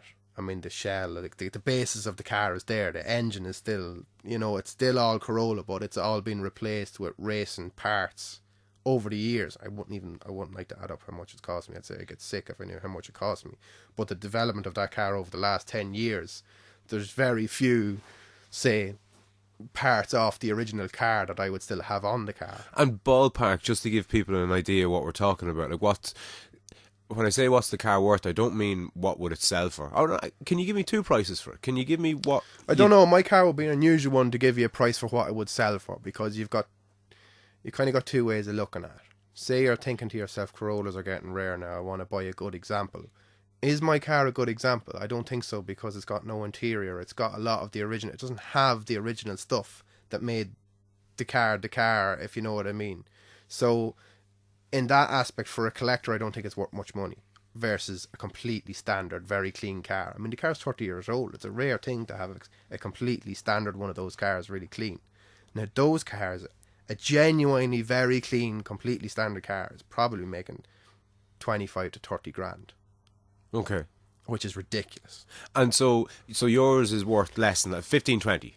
I'd say to the right person, somebody might give me 15 grand for that. And if you were to add up all the bits and pieces you put into it, and time and everything else. Time, if you did, even like taking the time in would just be crazy. I'd say over 20. Okay. But that's over 10 years, like. Yeah. You know, and that's including everything, like that's including all the time, all the parts and everything. Like, there's some people that could spend 10 in a year, you know, and maybe not get the driving out of it that I've got. Like, I'm lucky in the fact that I still have that car, that I've never destroyed it. Like, and can you describe to people, like, when you sit into it, are you like, is it a leather seat or is it a racing bucket seat type thing? No, it's or not. There's absolutely no creature comforts to it whatsoever. None whatsoever. Radio, you know, no floor heater, mats, no radio, no floor mats, electric windows, no. Wind down windows. Even if I could get rid of the wind down windows, I probably would. Like, I've gone to the stage, like, weight is a big thing. So whatever you can take out of the car, like, to give you kind of the basis of what the recipe for a Corolla is, for a fun Corolla, if you're racing with it, is they don't have a lot of horsepower. They've got, my car I think has 165 horsepower, say. Your A4 or A6, whatever it is out there, probably has 150. I think it's 175. 175. Like, there you go. You've got more horsepower than my race car is. Yeah, but my car probably weighs twice what yours does. Yeah, like my car, I've never weighed it, but like, there's no seats. There's absolutely no interior in the car whatsoever. There's a dash, which is a plastic dash from the 80s. It's a very light thing. There's a seat, and then there's wheels, a gear stick, and handbrake. That's it. No passenger seat, no seats in the back. I have a passenger seat out in the minute, but I don't like driving with passengers, because you spend all this money taking weight out of the car, putting a carbon fibre bonnet on it, putting plastic windows into it. And yours has all this? Yeah. And you do all that, and then you go and you put some fat fucker into the passenger seat, and you're going, well, that's like, I spent all that money getting rid of that, and now you're sitting in the car like a complete waste of time, like. And you feel it, like. You feel it. A person sitting beside you. When you get a car, when you have a car that is dependent on being lightweight, if you put a person in beside the car, you're going, what the fuck's wrong with my car?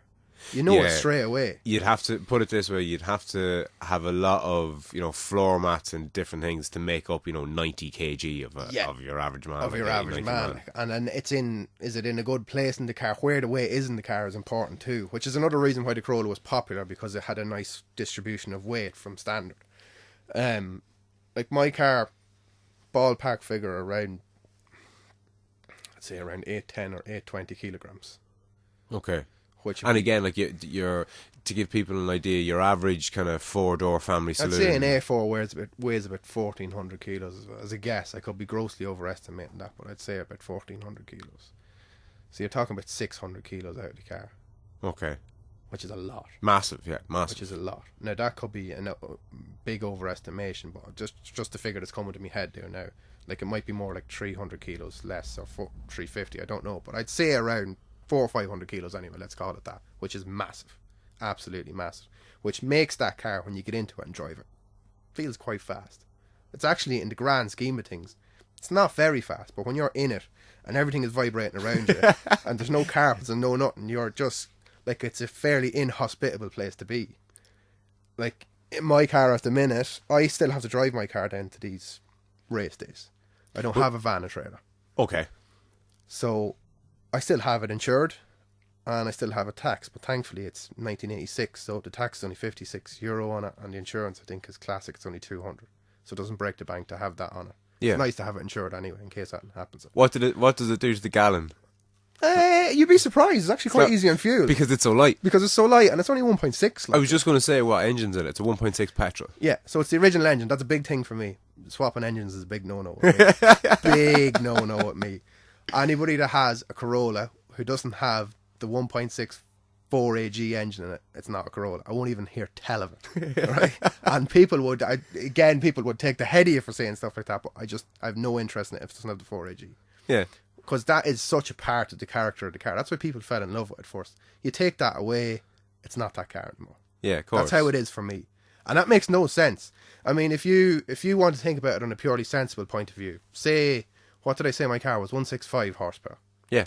Say I put money into that engine and I wanted to get it to 210 horsepower. That would probably cost me about €10,000. To go from, 165 to 210? To go from 165 to 210, because there's no turbo in the car, because it's a small engine. To produce more power, you need to build it to this fine tolerance racing specification engine where, it's basically at risk. It's like coming back to what we were saying earlier on about revving it so high. And you're putting the engine at risk. It's just such a gamble to put that money into it to make so little power. That's not a lot of power.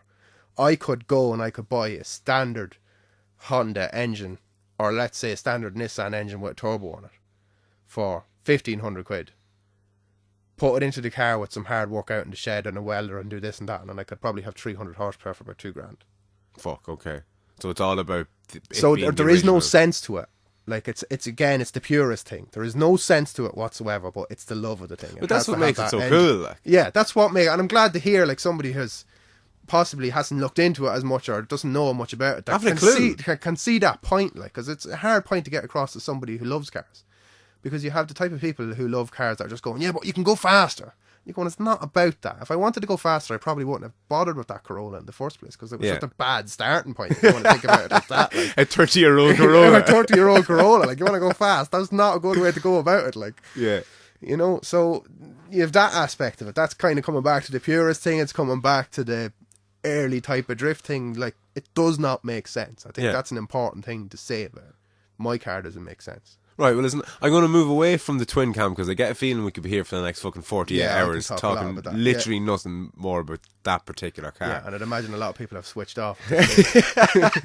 So, other types of driving. So just basically, based on what you said there, I would summarise you not as maybe a boy racer, which you still definitely are.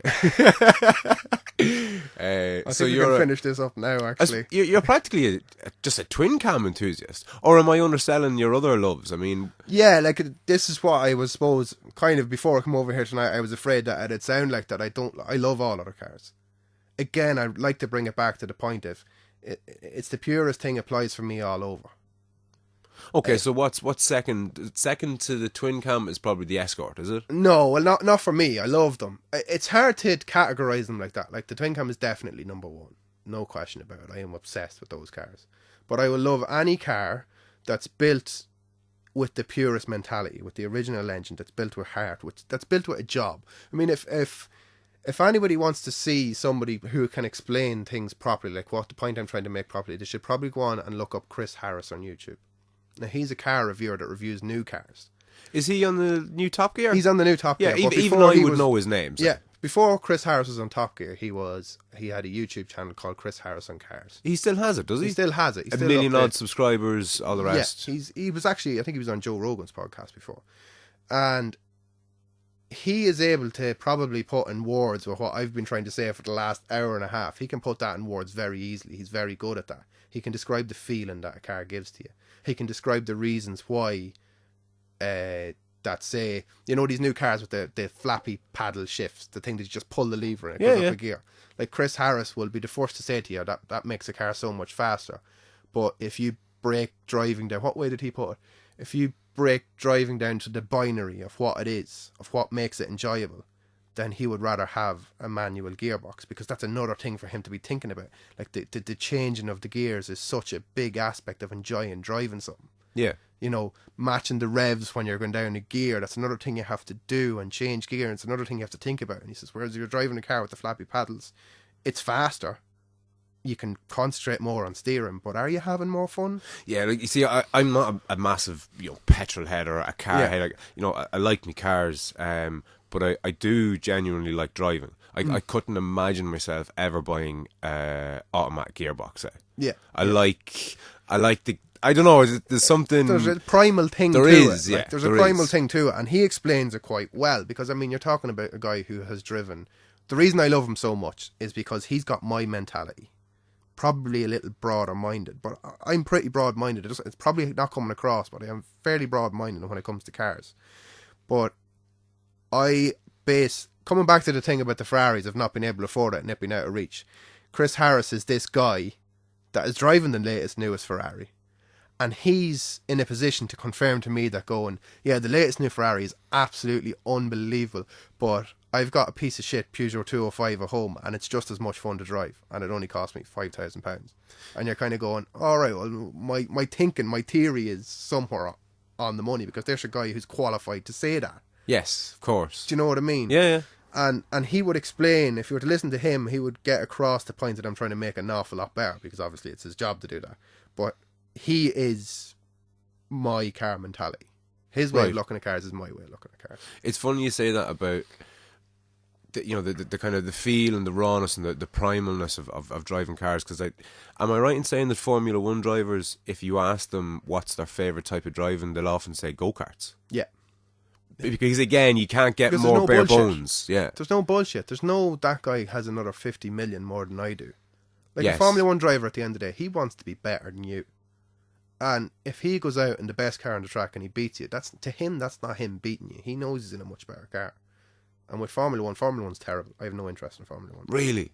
No interest The whatsoever. nerd in me loves Formula 1. I love the trivia of it. I love that they don't put air in the tyres. They put hydrogen because it's more fucking stable. Or, is it nitrogen? Yeah, Nitrogen, whatever it is. And I love this idea that by right you should be crossing the finish line on the fumes of the fuel because the science behind it is brilliant, isn't it? yeah, It's I just love brilliant. that. I nerd out on that Yeah. all day. But again, watching it fucking There's no overtaking. And again, it's because of the science behind it. This is what happens when money is just let flow at it. Like, because of the science behind it, because of the aerodynamics.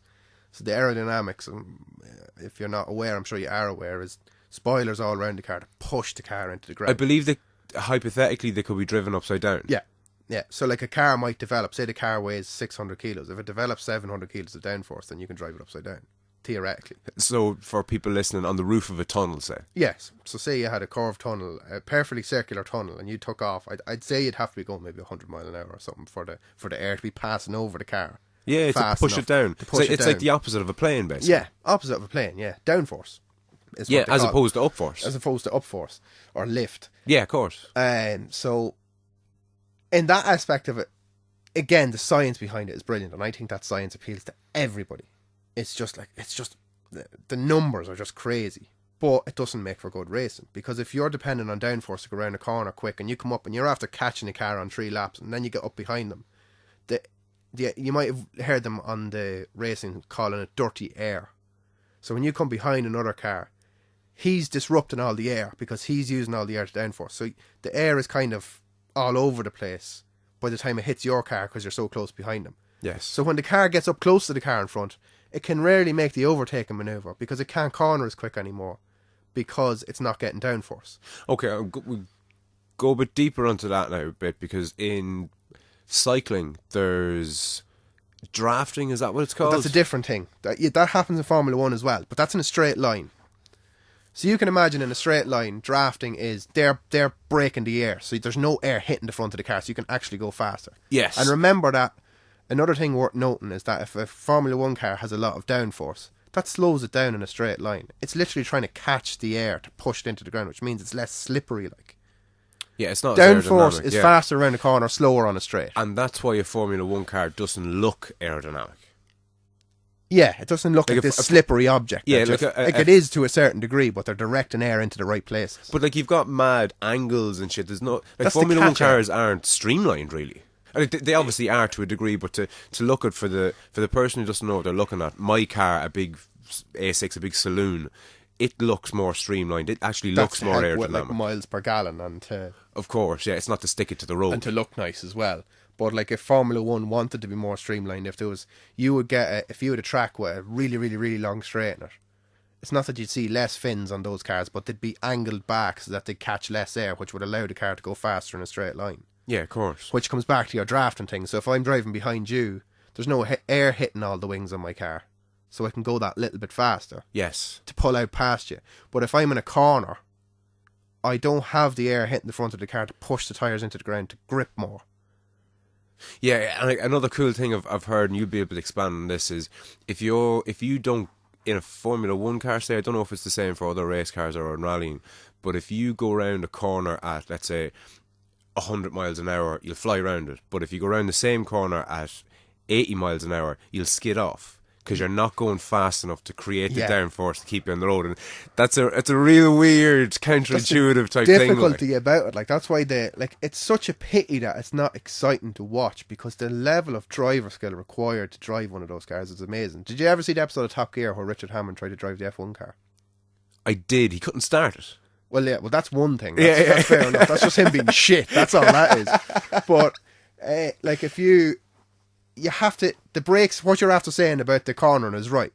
And that also goes for the brakes. If me or you went out in that car, and, like, even with, I don't have much experience of driving, but say I have a certain level of experience of driving a car around a racing track, I wouldn't even get the temperature into the brakes to get the brakes to work in the car.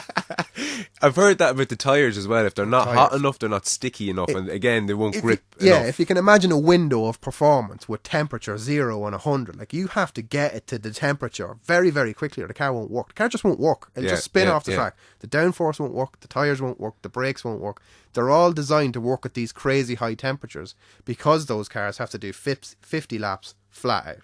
So everything is designed to operate in that 300 degrees to 700 degrees temperature range. Yeah, if it's not boiling, it doesn't work. Yeah, because if you design it to work from cold, then it won't work when it's hot. There is no perfect course. material to do everything.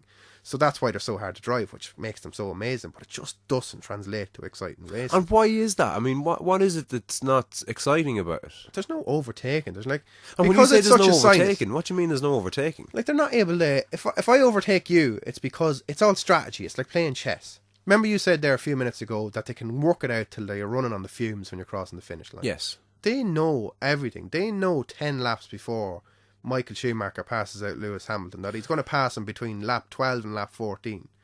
And because of the way the strategies are done, if I pass you, you can nearly never have the car underneath you to fight back. You're at a different point in the race. You took your pit stop at a different time. Your tyres are 10 laps older than mine. You can't fight back. And they never let cars go wheel to wheel because it's a more intelligent way to race. It's a safer way to win the race, to strategize it. And to try and pass them while they're in the pits or something. I was just going to say it's a real strategy thing. It's almost like American football. It's not so much watching the guys on the pitch, it's what the coaches are doing. And they're the guys that's winning the race. Yeah, I mean, the driver can do certain things, but I would say, like, there's definitely different levels of driver in Formula 1 at the minute. But, like, you're talking about, if the skill level was 0 to 100, you're talking 98 to 100. That's the level of drivers. I firmly believe that you could take a driver out of the back of the grid and put him into the best car on the grid, and he's going to be first or second the next day out. Like, do you know what I mean? That the talent is there. It's the car that's underneath him, and that's unfortunate. On the flip side, have you ever heard of MotoGP? I've heard of it. Couldn't tell you what it is. MotoGP is motorbike racing. Is motorbike racing of Formula 1 proportions. So it's the top level of motorbike racing. That will, anybody who watches that will be on their edge of the seat watching it. Is that the TT? No, that's the Isle of Man TT. That's a whole different level of lunacy. They are the bravest men on the face of the planet. That's a whole different game ball altogether. But, like, MotoGP will be on circuits. The Isle of Man is a road race. Okay. So MotoGP is on a circuit, and it probably shares a lot of the same circuits that Formula 1 races on. But it is at the same level. It is the peak of which are what? racing. Sorry, Silverstone is one. What are the big names? There's about 15. Silverstone they race on Silverstone. They race on, well, the Formula 1 races on Spa. MotoGP races on Motegi. They race on all the big tracks. They try not to share the same tracks because share the wealth. Like, why would the two of them race and another track won't be able to survive because it's not getting a big race, etc. Okay, yes. But there are some tracks that cross over. Silverstone is one of them. I don't know what other. The Circuit of Americas in Texas is another one that crosses over, but there isn't many that cross over. So on the MotoGP, for the uninitiated, myself included, one thing that I do know about bikes is that they're way faster than Formula 1 cars. They're not. Are they not? They're way slower than Formula 1 cars. Sorry. Yeah. Round the corners. Yeah, well, in a straight line, it'd be much of a muchness. I'd say taking off a bike might get a bit of a jump. I don't know. But I'd say in I a always straight line, thought they're bikes much were of a way much. faster, no? On Silverstone, I looked this up before just to see. I kind of had a feeling because of the downforce, because they can corner so much quicker. I think a Formula One car is about 40 seconds faster around Silverstone than a MotoGP bike. And put that into perspective, 40 seconds off, like, what's the lap? Oh, I Like, don't is a know. lap, 10 Well, minutes? you can or, imagine. Well, think of it this way: you cross it, you're standing at the start-finish line of the track, and a Formula One passes you. Now count to 40, I know what you mean, yeah, and one. it's a MotoGP two. bike passing you. And Yeah. you imagine sitting on a MotoGP bike now, and some guy, if you were hanging on to the back of some guy, your heart would be in your. They are moving like they're not slow, but that's the speed of Formula One compared to everything else. I remember a friend of mine who was into his bikes. He was telling me he got tunnel vision. Are you familiar with that, or? It never happened to me. I know what it is, all right, but Yeah, but what he was saying was when he's in a straight line on his bike, he had some fucking Firebird, if that rings a bell. Fireblade. yeah, But he was saying basically that once you get to such a certain speed, and you're obviously looking dead straight ahead of you, you're on a dead straight level road. The horizon. This is the way he put it. Now I can't speak from experience at all, but the way he put it was, the horizon is just going past you. Constantly, to the point whereby it's like Back to the Future when the car got up to a certain speed and it's just all you can see is like a little window out the front of you. Well, I can imagine on a motorbike. Like, a motorbike is such accessible speed. I love motorbikes. Possibly, I would probably love them more than cars if they didn't scare the shit out of me. Yeah, they're too fucking dangerous. They're too dangerous. It's so unfortunate, but like, it's just so way too easy to die in a motorbike. And like, it's not that you have to be ballsy to ride one. There's plenty of people out there who can enjoy them and be sensible on it. But what annoys me about the motorbike is that somebody else can take your life away without you making a mistake. A friend of mine, Kieran Carty, was in hospital in Navan. He broke his hip on a camping trip back in the day. But stupid cunt climbed a tree to get firewood. Oh my god! Pulled the branch. I pulled it towards him. It broke. He fell, obviously, onto a fucking car park as it happened, and broke his hip. So he was in hospital anyway, but the guy beside him was in essentially a fucking full body cast. And Carty got chatting to him and asked him, what happened. And he was like, oh, he came off. Again, it was this is a good few years ago. It was probably 15 years ago. But he said at the time it was the fastest, the fastest commercially made bike in the world at the time, whatever that was. I can't remember, being honest. I remember that fact, that it was the fastest commercially made one. But he was sitting at a set of traffic lights and just minding his own business. It was at red. He was just sitting there, and the next minute, boom, in from behind. Some lad didn't see him, didn't see the red light, whatever it was, sitting on his bike. Like, if that was a car, more than likely it'd just be an annoying day and an insurance claim. Yeah. Do you know what I mean? Yeah, he fucking made shite in me bumper. So unfortunate, like, it's so unfortunate because they're so cool. Like, you're talking about spending money for performance, like 4 or 5 grand gets you a bike that'll do 160 mile an hour from here to 500 meters away or something. Yeah, like. Colossal. But like, takeoff. it would go back to the tunnel vision thing. You can imagine if you are on a bike doing 160 mile an hour. Think of it this way: how far ahead do you have to look to anticipate what's coming? Because you're getting there very quickly. Oh yeah, that's where the tunnel vision thing comes from. You're looking as far ahead as you possibly can because that's where you need to look. But sure, as soon as you focus on the furthest thing away from you, you're there, past you. You're there. Like, I don't know who said it. I remember my uncle saying it. Like, you'd be familiar with the local town stuff around here. A guy on a Suzuki bike. He was talking about the first time he rode it. And he was like, I left Kilberry at 6 o'clock and I was in Navan at 6 o'clock. I just thought it was a great one. I just going, and they're just so cool. Like, but you just couldn't have one. But to go back to the MotoGP is that's exciting because all of a sudden it's all about the rider. The bike can be good and there is differences between the bikes, but a really good rider can make a bad bike win. Much more so than Formula 1. Way much more so than Formula 1. Well, think of it. The rider is manoeuvring the bike every which way. Now, a good bike is a good bike.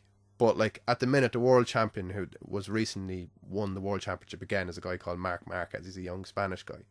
Like, for the first half of the season, his bike was just not competitive. But he was still pulling in results on it. And like, if you watch a guy on a good bike, he's coming around and it's all smooth and he's managing it nicely. Like, Marquez would be keeping up with him, but every time he come around the corner, you'd be going, oh, he's going to fall off. The thing would be shaking. Yeah, he's on the reds. He is on the absolute limit, but he's able to get away with it. And that's what you could have the equivalent of him in Formula 1, which would be, I suppose, that Max Verstappen guy. And he's not able to shine so much unless it rains or something like that he can. Yeah, his skill can come to the fore. Skill can come to the fore, and that's why I like MotoGP. And in MotoGP, you might get, in Formula 1, you might get if you get one overtake in a lap, it'll never be fought back on. Or there might be in a race, say, on track overtakes, so not including when somebody pits and you pass them out. I don't know. I'll throw it out there and say that there might be 10 overtakes in a race, and the majority of them will probably be the cars at front lapping the back markers. In MotoGP, there was a race there during the year where there was easily 10 to 12 overtakes in one lap. At the very front, with just people, and they hit off each other, and they're doing crazy speeds, and the bikes are wobbling. Like, I dare anybody not to be excited by a good MotoGP race, because you're looking at it going, that is lunacy. And it's just brilliant to watch. And you can appreciate the rider, and the more you get to know the characters behind the sport, which is the same as MMA. It's why people love Conor McGregor so much, because he's a character. And those characters are in MotoGP, and they shine through better in MotoGP. Because you'll know a certain rider is coming up and he's getting fast and he's starting to come towards first, and you're going, this lad's a lunatic, this lad will elbow somebody off the track. And you're just getting excited by that because you're waiting for him to do his stereotypical thing, and 9 times out of 10 he'll do it, and it's just really entertaining. So, like, if anybody was to start watching motorsport, I would not go near Formula 1, because you'll just be going, this is a load of shit. And I think that's why people have a bad impression of motorsport, because of that. I was just going to say, if anyone, and myself included, like there's been a number of times I've kind of tried to get into, and I nearly said it there, I tried to get into Formula 1, thinking Formula 1 was racing. Yeah, it's do you know that kind of way? Yeah, like, it is the pinnacle. You can't say it's not the pinnacle, because it's the most technically advanced, it's got the most money in it, and it's got the best paid and best drivers in the world. It has all of the ingredients, but it just doesn't have the racing. And motorbikes inherently will be better racing anyway, because they're naturally lean towards the riders a lot more. But MotoGP has everything the Formula 1 has, but it's got unbelievable racing. And what about Ireland, like in relation to the best, bikers, is that what they're called, or in the world? As in, how successful are Irish motorcycle riders? Riders, yeah, sorry. Well, you've got Eugene, oh God, I can't remember his name, Laverty. Michael Laverty and Eugene Laverty, who were very successful in British Superbikes and World Superbikes, which would be a very high level. And then Eugene made it to MotoGP and done quite well on a bike that wouldn't have really been a good bike. I'm not sure why he left it, because I thought he'd done very well for himself. And so why would a world class rider be on a bike that wasn't as good as everybody else's? Because how many world class riders is there at the same time? To what? To compete against? To compete for the ride, to compete for the seat on that bicycle. And for a lower team, they're called satellite teams in MotoGP, so teams that don't have factory back, and that Honda aren't pumping money in, that Yamaha aren't pumping money into. When a rider comes to that team, he's expected to bring a certain amount of sponsorship.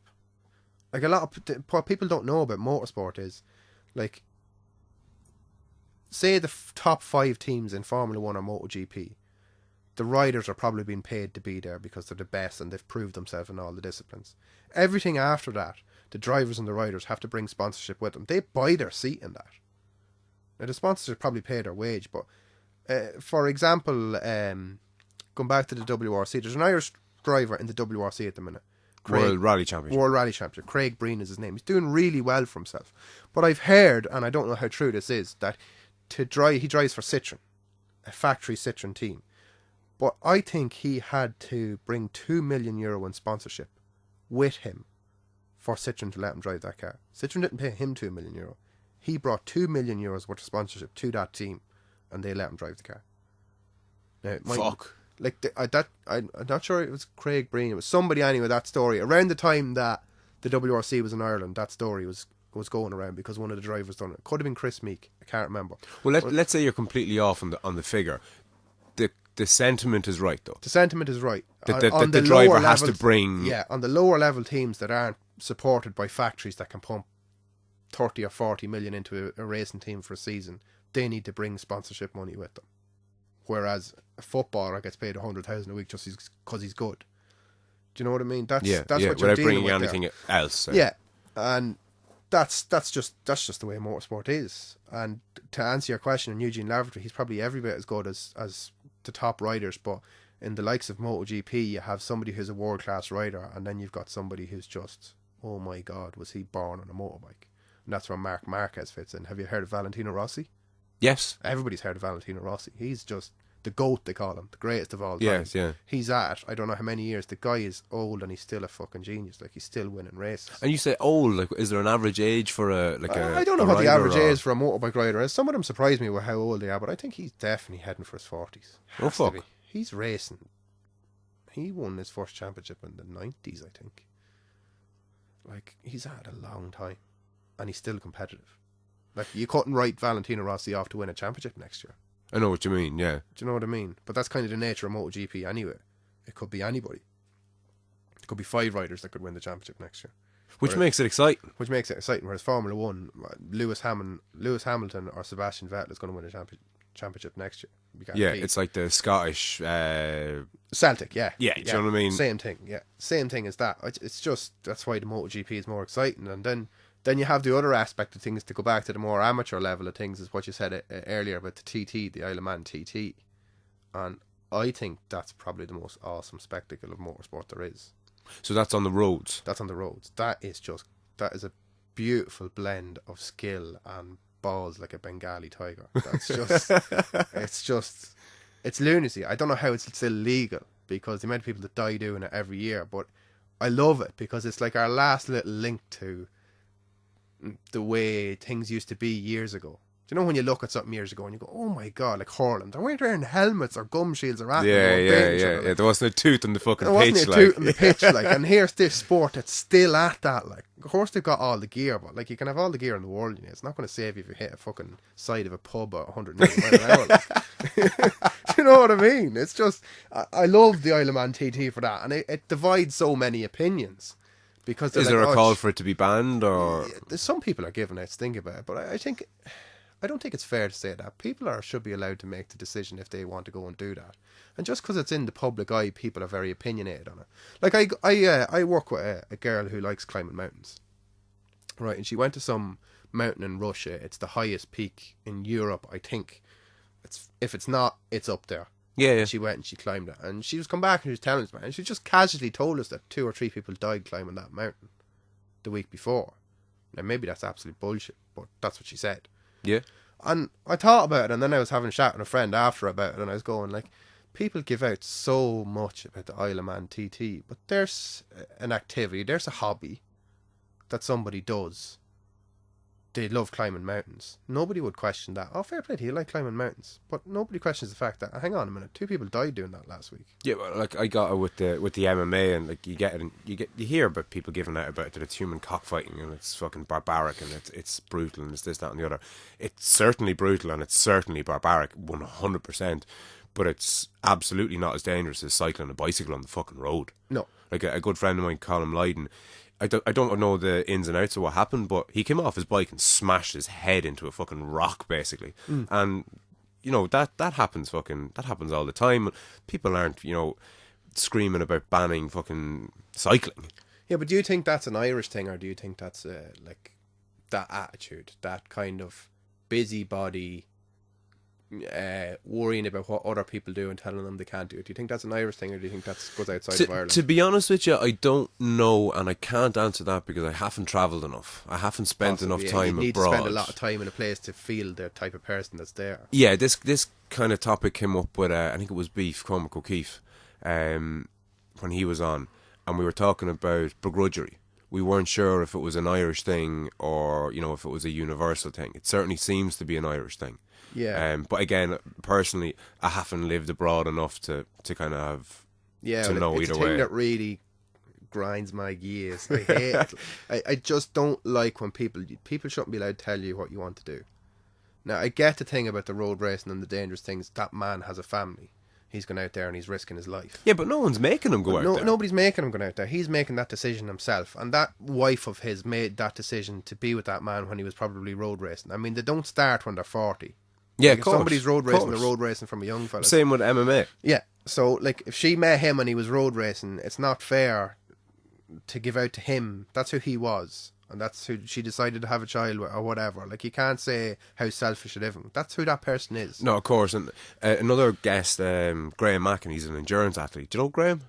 I do, actually. I think I sold Graham a phone before when I used to work in cars. Hilarious. Yeah. But he's an endurance athlete these days, so he does fucking crazy shit altogether. He did the race across America there was it fucking 4,000 or 5,000 kilometer cycle coast to coast in the States. He was one half of, and all insane stuff, like one half of the first 2-man Irish team to ever do it. He's booked in now in 2020 to do the Arch to Arc. So starting off at the Arc, what was it, the Marble Arch in London. I think it's an 86-mile run to the coast, swim the channel, and then like a 150-mile cycle to Paris. Insane stuff. How is that physically possible? I don't fucking know. I genuinely don't. The man's a complete lunatic. But there's an analogy there with, let's say, his missus. They have a small child. I don't know, he's about 1 or so, maybe even a bit younger, and they're building a house and all the rest of it. And he's going to continue doing all these mad endurance sport events, and you can't just go and rock up to these events and do them. Like I don't know what his training schedule is like, but he could be cycling 20 hours a week and running 10 hours a week and all the rest of it, and that's a massive strain, I'm sure, on their relationship and on their family and all the rest of it. But as Graham says, she fucking knew what she was getting into. Like, yeah, it sounds like a very sexist thing we're going on about. I'm sure it works the other way around with women as well. Like, of course it does. But it's just a sort of a thing of know what you're getting into. Like, don't ignore that type of thing. And if you took that away from Graham, I'd say the man would be depressed off his face. He'd be miserable. Fuck, you couldn't live with him. Like, you need that thing to think about. Like when I'm at work during the day, and I don't know what you think about, and I often have this thought about people. I'm sure everybody has a hobby of some description, but some people don't appear to have hobbies. Unfortunately, they don't. Yeah, and I don't know how them people get through a week like without having that thing to think about. Like, yeah, it's sad in a way. And one thing that I really love about the conversations that I'm having with people is that you're giving people a window into other people's lives, and I'm conscious that I'm portraying people, I'm portraying the likes of you as being normal, or the likes of Graham as being normal, or any of my guests as being normal. They are normal, but everyone can't be an endurance athlete, and everyone can't be obsessive about fucking cars. But it's a double-edged sword, because I want to show people that normal people can have hobbies and interests and different things. Like Roger Dardis was a good example, a Brazilian Jiu-Jitsu black belt. And I've heard from people that have known him a couple of years who didn't know him, or who felt they knew him a lot better after listening to the hour conversation that I had with him. Do you know that kind of way? Because you got into what makes him tick. Yeah, well, we just had a conversation. Like, I mean, on what planet would myself and yourself sit down, you know, and have a conversation like this without there being loads of drugs involved for a start? I don't know what you're talking about, Fran. Yeah, but you know what I mean? Cards. But like, you know, you'd be in the pub or whatever it is. These conversations don't typically happen. No, not as focused as they are, like. But they need to be that focused. Yeah, but like if I met you, say at Switch, which the car game, like we might touch on something and you have a brief conversation and somebody else would say something. You never actually focus fully on this topic. Like, what are you into? And tell me everything about it. Which is what I think is great about this. And which is what I said to you earlier before we started this, before we come in here, was I think it's very interesting that somebody that you may have met, I'm not going to say that you wrote off, but somebody that you may have met and you go, oh, like Beef. You mentioned Beef there earlier. I was in Boyles in Slane one night. I don't know what, it was a going away party for somebody that was leaving work or something like that. And I've played soccer with Beef before. Right. Now, I'm not a soccer fan. I was playing it to stay fit.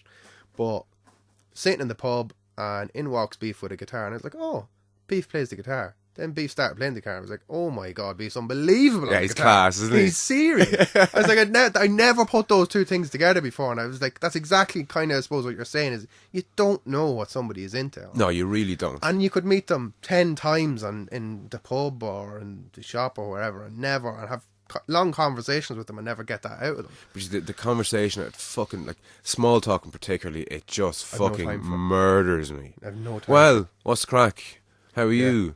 You alright? Shoot me in the face, please. Yeah, I would be, I don't know if antisocial is the right word, but I've definitely reached a number of people that I want to know in my life. I'm not willing to go over that for somebody who's not very fucking interesting or special. Like, I have no time for the small talk thing anymore. And I think I can be a bit antisocial because of that. Yeah, I've been accused of that, I suppose. Or at least I feel that's what other people kind of just who you think are, of me. Yeah, it is. like, I don't know, like, how many years do you have to be on the planet before you can say, I don't want to waste any more of my time talking about something I have no interest in, or this bullshit small talk. Like, a perfect example of it is, say you have to fucking go to something with one of your missus's friends or something like that. Yeah. And it has happened to me, and I know the group of people, and I know that I share no interest with them whatsoever. I have no common ground. Like, you could argue that I have a lot of common ground with you, but you're interested in stuff, no matter what it may be, whether it's science or whatever the crap is, or something you read on the internet. I can have a conversation with you, no problem. But I'm talking about people that are just, I can find no common ground to talk to these people, and that just bores the hell out of me. Well, I hate pretending to be interested in something. Again, you've touched on one of the reasons why I've started this podcast or platform or whatever the fuck it is, because it's definitely going to be more than just a podcast. It's more like almost like a movement or a philosophy, or without sounding too fucking pretentious about it. But one of my reasons was for starting it was, I've this kind of, I don't know if you even call it a theory, more of a hypothesis, that we as a species, so humans, have become increasingly domesticated. So we've essentially become bred to consume. So the type of person that you're describing there, that just practically nothing in between their ears, they're domesticated. Yeah. They're in a kind of a herd mentality. You know, they believe everything that's in the papers and on the radio, and I don't know. It's just it's so sad when I see people and their lives are consumed by the Premier League or the soaps, or pick your poison, and it's fucking. It's not. It's not fair to say it's not a fair thing to say it's ordinary. For me, the default thing to be into is what you're after saying, the Premier League, and I hope I don't offend anybody by saying that, because I'm sure there are people who are genuinely into it. Oh yeah, but I don't know, and it's kind of a weird thing to say, is it is being into the Premier League. Does that just involve, and this is the wrong thing to say, but it's what I see a lot, if you're really, really into that, does that involve, is the main activity of exercising your love for that, going to the pub and watching a team play and drinking a pint? Is that the ultimate expression of your love for that? Like, is that what you do? Like a cyclist goes for a cycle? I just don't know. It seems to be a thing that, I have a real problem with Ireland's drinking culture. It drives me mental. I just think there's so many people who just have nothing, only drinking. We're going out every weekend, and I just feel like screaming and just going, get a fucking hobby. Just do something bar. There has to be another answer bar drinking. And I think that the mainstay hobbies in this country, are any of the big things, seem to be all revolved around drinking. Oh, christening, baptism, communion, confirmation, your 18th, your 21st, your 30th. Everything. And it's just such a culture here. And I don't know, like, don't get me wrong, I love getting pissed and having a good night out, but not every weekend. Like once a month is definitely enough for me. Now, I'm not saying that you have to do it once a month. I'm not saying anything that you have to do anything. I'm just questioning it. Like, why does everything in this country have to revolve around drinking? I firmly believe that horse racing is so big in this country because it goes so well hand in hand with drinking. Now, I appreciate the people who have love for horses and who train them, and I think that's class. Fair play to them. They have their passion and their hobby and they love it. But like the Galway races, it's just a big piss up. Oh yeah, without a doubt, yeah. 100%. Do you know what I mean? And that generates money. There's no two ways about it. That's why it exists. That's why it's so big. I find myself questioning some of the things that go on in this country and how much they're revolved around drinking. I remember I could have.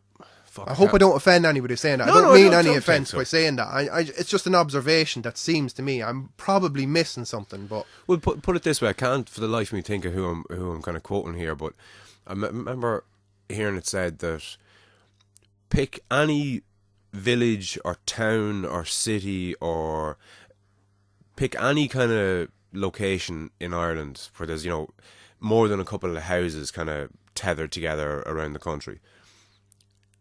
Pick any single one of them. There's thousands of them around the country. And go to any one of them on a Friday or a Saturday night at like 10 or 11 o'clock. And you will be more or less guaranteed that there's somebody who practically can't stand they're that pissed out of their fucking head. Yeah. And that's just the complete norm. Like, you practically can't walk into a pub in the country at 12 o'clock on a Saturday night where there isn't somebody who's just completely atrocious. Like, one step away from like, pissing themselves or getting sick or starting a fight and or whatever accepted, it is. Like, That's the norm. It's just kind of the next morning, oh, you mad fucker, you were off your Yeah. head last night. It's not like, Jesus Christ, man, take a handy, like. Yeah, no, absolutely. You know, it's when you're younger and when you're coming out of school or still in school, like I did it. Everybody does it. I think it's very acceptable at that age because it's a new thing. It's illegal and it's illegal, yeah. and even after school, like even in college, like because it's still all so new, and you're in college and they're drinking, and there's just a huge bunch of people doing it. But I don't know how people hang on to it after that point in their lives. I genuinely, this is just me, but I would rather sit out in that lawn, out in the frost, than go to the palace on a Friday night. I think a big part of it is people know no different. Yeah, that's what I suppose that's the point I was trying to make earlier on. Is that a lack of hobby, or is it I suppose another point to make on this is, how does that still exist in today's day and age when you've got the internet showing you all the amazing things that you can do? But I think it has massively improved in the last few years. It has, and I think podcasts, especially like this one, has a big part to play, because I think people are kind of... I used to be of the mentality that there was nothing to do. Like, I remember being, 20-something and thinking to myself, oh, fucking, I'm always in the pub and I'm spending all my money on this. There must be fucking more to life than this. But what else can I do? There's nothing to fucking do. Because I wasn't in the race car fucking loop. I wasn't in the MMA loop. And unless you're in a loop, like, you were kind of lucky in a sense. Like, put it this way, like, where would you be now if for whatever reason you just didn't have a fascination with cars? I don't know. But I was also lucky in a sense, and you wouldn't have had this until later on in your life, as I had the internet. But I had magazines before that, and this and that and the other, but the internet is a big thing. People underestimate what that has done for. It is and it isn't, though, because it can make you more domesticated or less domesticated. Yeah, I suppose it can promote that kind of behaviour, the drinking selfies and this and that and the other, and just kind of just this mindless... But even this kind of selfie culture, like this idea of, putting forward this perfect image of yourself 24/7, like it's a real double-edged sword, the internet. Now, don't get me wrong, I fucking love it. It's the best thing. I mean, if you were ever. to take it away tomorrow, like, we would be like, fuck, how do I get on in life? Like, yeah, no, it's completely revolutionary. I don't think it hasn't, as much as it's changed the world, I don't think it's changed the world 1/10, if not 100th of what it will do, of what it's capable. We're still in we haven't the infancy seen of it. Anything, big time. Yeah, big time. We are, like, definitely. Up until very recently, YouTube was cat videos and people falling over and breaking themselves up, like, do you know, that kind of way? Now there's people making money off it. And the likes of that Chris Harris that I mentioned earlier, like, he made his living off YouTube videos for a long time, and look where it got him. Speaking of YouTube, you're proficient in YouTube. You're on it regularly, are you? Or yeah, I would watch YouTube rather than watch television. Brilliant. Who can you give to people who wouldn't be that fluent in it, who in racing, say, are cars, or who do you subscribe to? Who would you recommend people should subscribe to? Well, I suppose the only one on this side of the pond that's not really Japanese videos that there's no English speaking in is if you want to you're such a fucking weirdo. I'm such a nerd, like, and I can't speak a word of Japanese, which is the annoying thing. Like, how many hours of footage have I watched and not a word? Chris Harris, like I mentioned earlier, and he will kind of educate you on the racing end of things as well. He's got a very ordinary guy approach to it. I genuinely like him. He's funny as fuck. You'll be laughing at him, and he'll get the mentality across to you of every car has a purpose, every car has a job, and you're never in the right car for the right job. That's the thing of liking cars. You're never in a given situation. It's very rare that you're in the right car. You're always thinking, you know what, I'd love now one of them or one of these. And that's a real faraway hills. Yeah, kind of thing, yeah, and he will explain all that quite well. So to anybody that was trying to that would even try to make sense, I suppose, of the absolute scrap that I've talked for the last hour, Chris Harris would be a good start. And if you wanted to see what the whole Japanese culture thing is, there's called option video and hot version videos. So if you type in hot version into YouTube, Hot version. it's not porn. Hot version into YouTube. That would basically, if you started early on in that would bring you from the beginning of that Japanese culture right up until today, and so would the video options. Is there? I've seen Senna. I thoroughly enjoyed Senna. What a movie! Have you other ones that you might put me and everyone else onto? Movie wise, there's not much. There's a documentary on the MotoGP. Basically, it's a very kind of in and around Valentino Rossi. It's typical. I think Ewan McGregor narrates it. Okay. About Valentino Rossi. It's about the MotoGP, but it follows Valentino Rossi through it. Like, so if I was to Google Ewan McGregor MotoGP documentary, okay, you'll find it. You'd find that. Senna is a great one. Senna gives you Love a great that. Love aspect. He's such a dickhead, but I still love him. I come out of that movie thinking, what a dickhead, but what a legend as well. Like, he's so entitled. He kind of annoyed me, but anyway. Rush is a great movie. It's not really it is a documentary, but it's more kind of movies. Senna was a documentary. Rush is an acted out documentary. It's quite good. It's got what do you call your man that plays Thor? Oh fuck, I'd be useless. Sorry. Yeah, whatever his name is. Anyway, it's got fairly big actors in it. It's very, very good. It gives a great insight into Formula One in the 70s, and a fella called James Hunt, who was kind of like sex, drugs, and F1. That's what he was. Right. He was an absolute legend. Well documented about him. Like fucking 5 minutes before he gets into the F1 car, riding some young one, and then getting into the car and winning the race. Like, he's just a cool person. Yeah. Yeah, like they'd be kind of the things, and then I suppose a good understanding, and maybe if you wanted to see the certainly the origins of what got me into the drifting thing, you can type in D1 Grand Prix, say 2003. If you type that in and just watch some of that, maybe it floats somebody's boat, maybe it won't, I don't know. But that's kind of the things. Certainly I've been through all of those videos on YouTube, because there's only so much content that they put out between those years that is of interest to me. But if you did want to take an interest in it, that's the way to go about it. YouTube has it all there. And it mightn't be your channel, but Killian's channel, to see specifically what you two lads are up to. Like, I'm sure there's people listening, you know. My channel, if you type in Team Techno, TEKNO AE86, you get a lot of mine and Killian's videos up. Team Techno AE86. 8086. That's the Japanese version of the twin cam. Yeah, that's the chassis code of it. So that's what everybody calls it. If you type that into YouTube, you see a lot of mine and Killian's videos of driving. And are you racing? Have you got like a race coming up, or no? Do you compete? Is it competitive? Never competed once. Never once have I competed. And is that something you regret or want to do? Or? No, I don't. I don't think there was ever. I came into it kind of. I was too young when the competition in Ireland was something that I would have liked to have done. It had kind of progressed too far before I got to the stage where I could go and do it. I mean, I could do it in the morning, but I'd be wasting my time. Do you know what I mean? I wouldn't have the money. I don't have my car is a very well spec'd car, but it's certainly not powerful enough to go and start competing and drifting nowadays. Yeah. But with drifting is a funny thing. Killian is in Australia at the moment, so drifting on your own, going out and driving the track on your own, is certainly entertaining, but it gets to a point where you're kind of thinking, like, drifting is very much about having at least two cars on track at the same time and driving and driving sideways as closely together as you can. And is that a scoring thing? Yeah, well, that's when you're competing. That's how it's scored against. How you compete is, say me and you are doing it. We'll line up at the start and you will lead for the first run. So my job is to get as close to you as I possibly can. And it's my job to keep away from you? It's your job to try and get away from me. Okay. While hitting all the points that the judges have laid out for you.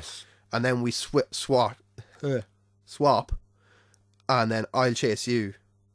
What way do we start? Basically, you swap around. I know what you mean. You switch roles. Tit for tat. Like. Tit for tat. And then the judges will say, well, Frano was absolutely a millimetre away from your bumper on the run, and you were way behind him. Frano wins. He's through to the next round. Bring on the next car. And presumably there's penalties if you tip into me or vice versa. It depends.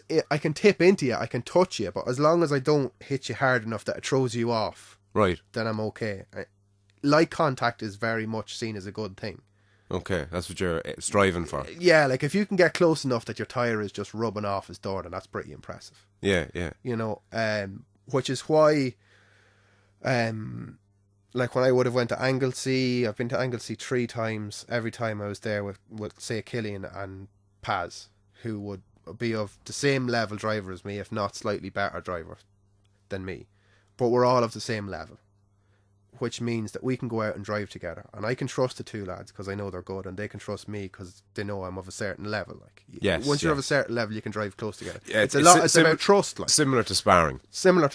Exactly. Yeah. I'd imagine, like, if you know someone's certain level, you can take certain liberties because you know that they're equipped to deal with something that might go wrong, and they're not going to do anything reckless. Not going to do anything reckless. So say I'm driving with Killian and Paz, and I'm the middle car. So you can have 3, 4. They call them trains when there's more than one car drifting together. A drift train, or a drift train? Yeah, like okay. You could look that up. There's some insane stuff. Maybe 20, 30 cars just going around the track, which is very difficult to do. But side by side, sideways. It's pretty mental. And sometimes you get lads sticking their hand out of the window and touching the other cars. It's pretty mad like that. But say we do that, I'm dependent on Paz to not spin out, and I'm also dependent on, if he does spin out, to spin out in the right direction. Like when you lose control, if you're drifting and you lose control, it doesn't mean you have to abandon all hope of steering the car. You can choose your ditch. So if you're close to the inside of the track and I'm coming up, well, you can't see what my hands are doing, but if you're close to the inside of the track and I'm coming up along, say, your passenger door, and we're both sideways, if you think you're going to lose it, try and go way out. If we're going around a left-hander, try and spin the car out to the right. If you're going to lose control, or if you are going to spin out on the inside, try and get it in out of the way, because the more experience you get, you know the trajectory of the car that's coming behind you, where it needs to go, where his easy exit is. Yes. So when you're driving with drivers of the level that Killian and Paz are, you know what you have to do if you lose control. And we've never crashed into each other, and we've driven very, very closely to each other. At speeds. At reasonable speeds, like at fairly high speeds. And that only comes, like, I wouldn't like to do that with somebody that I've never driven before.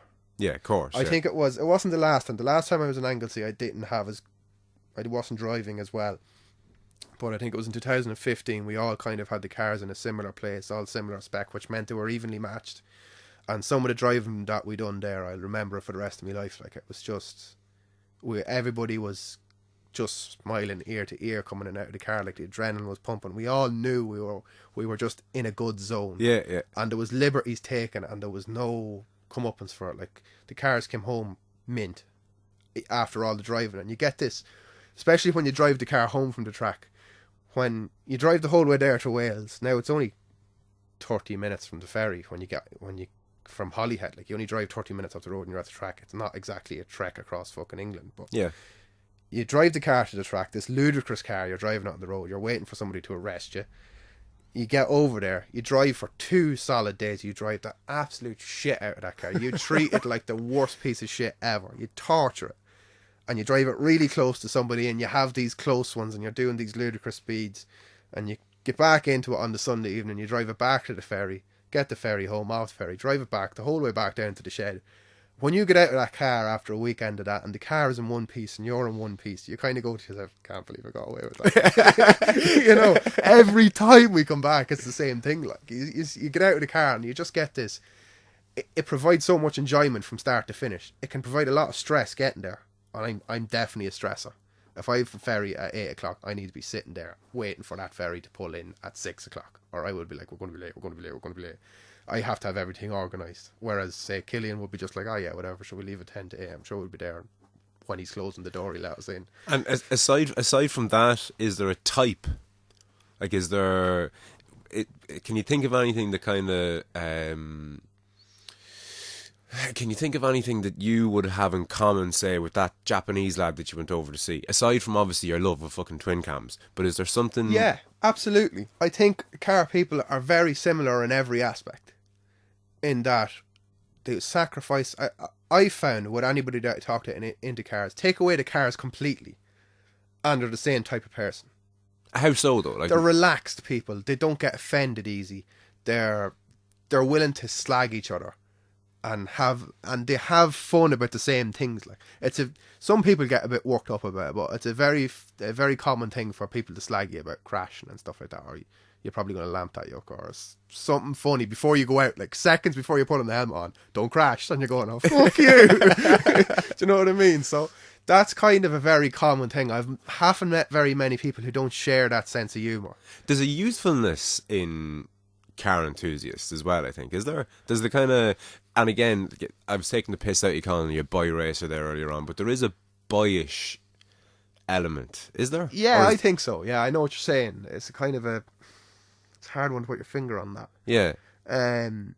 It's definitely a kind of a devilment kind of thing. Yeah, like, but I think it's your excitement in it, because even just sitting here listening to talk to you about it, like I had no interest in going and seeing a fucking race or anything of that nature, and if I really wanted to, I probably could have went drifting with you before, but I was never really that fucking never bothered. Really bother your arse thinking about it even. I'm mad to do it now, like, because your enthusiasm is contagious. Like. It's a dangerous thing to go and experience, because like if I brought you out in the car with me, it's not that I'd hope that I wouldn't scare you shitless. I'd hope that I would look relaxed enough driving the car that you'd be going, I feel safe enough here.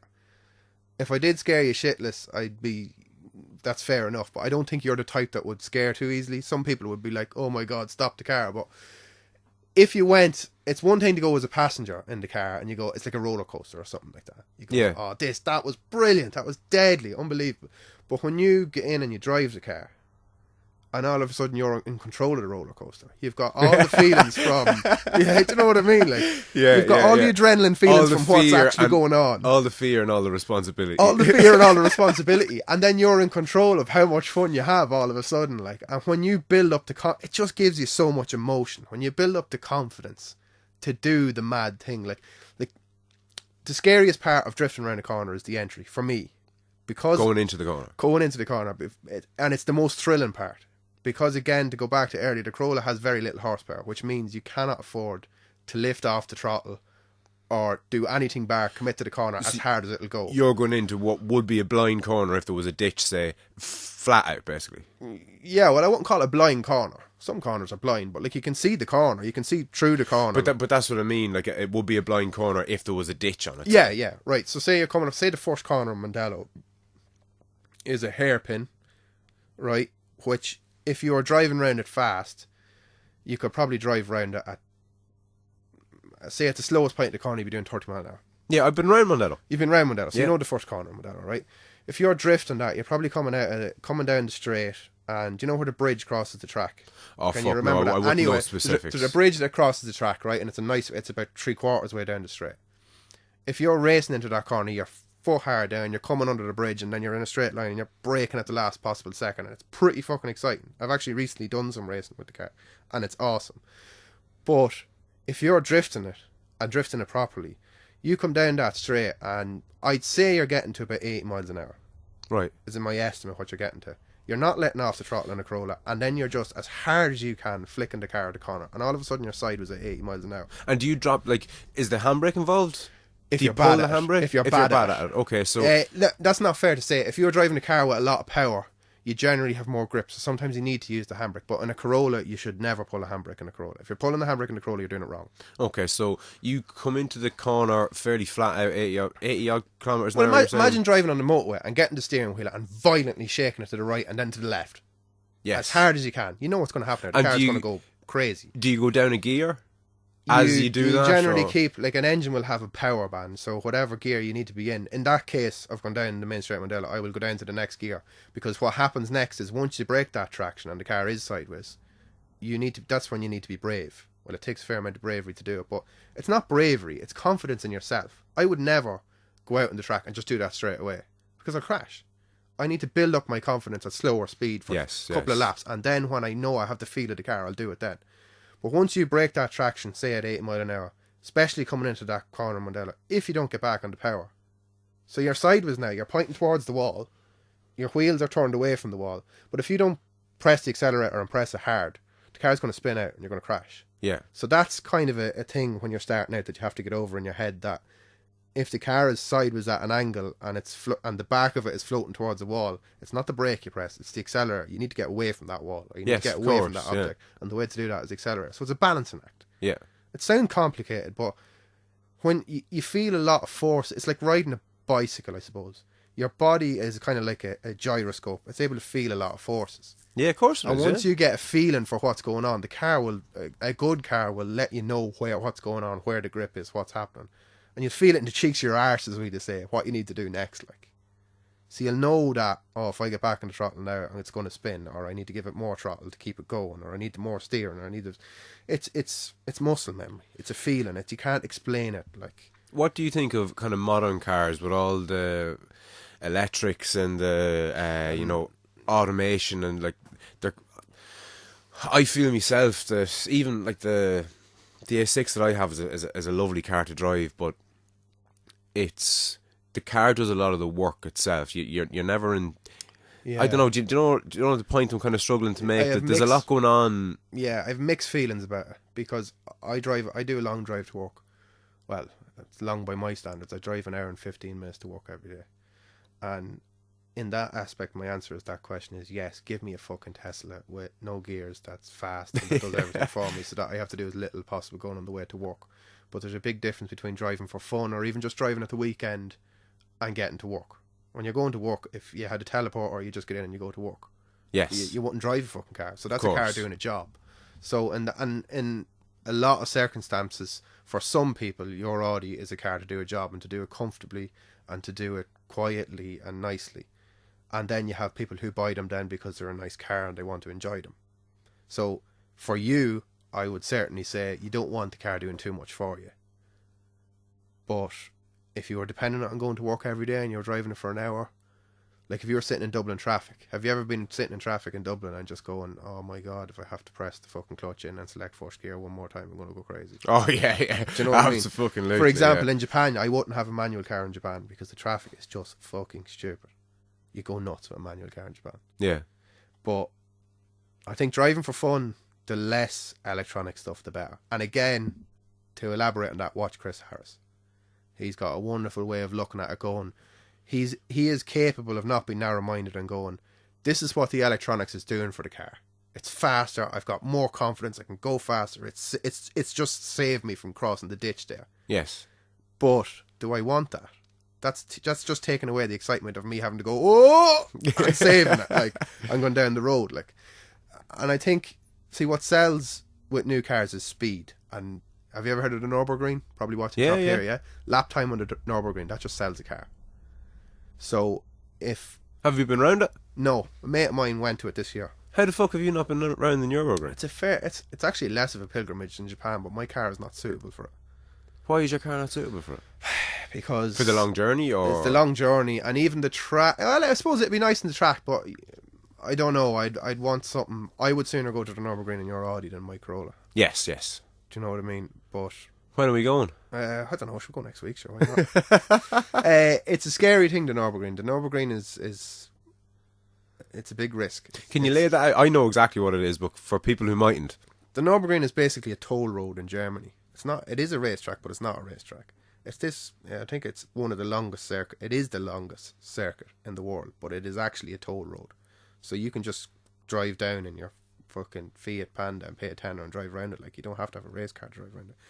They have track days, but majority of the time they have what's called tourist days. So you can buy, I think a lap is like €12 or €28 or something like that. I've never been. I don't know. I think it's about €28. But it is kind of a mecca for anybody that wants. It is the best racing track in the world. There is no two ways about it.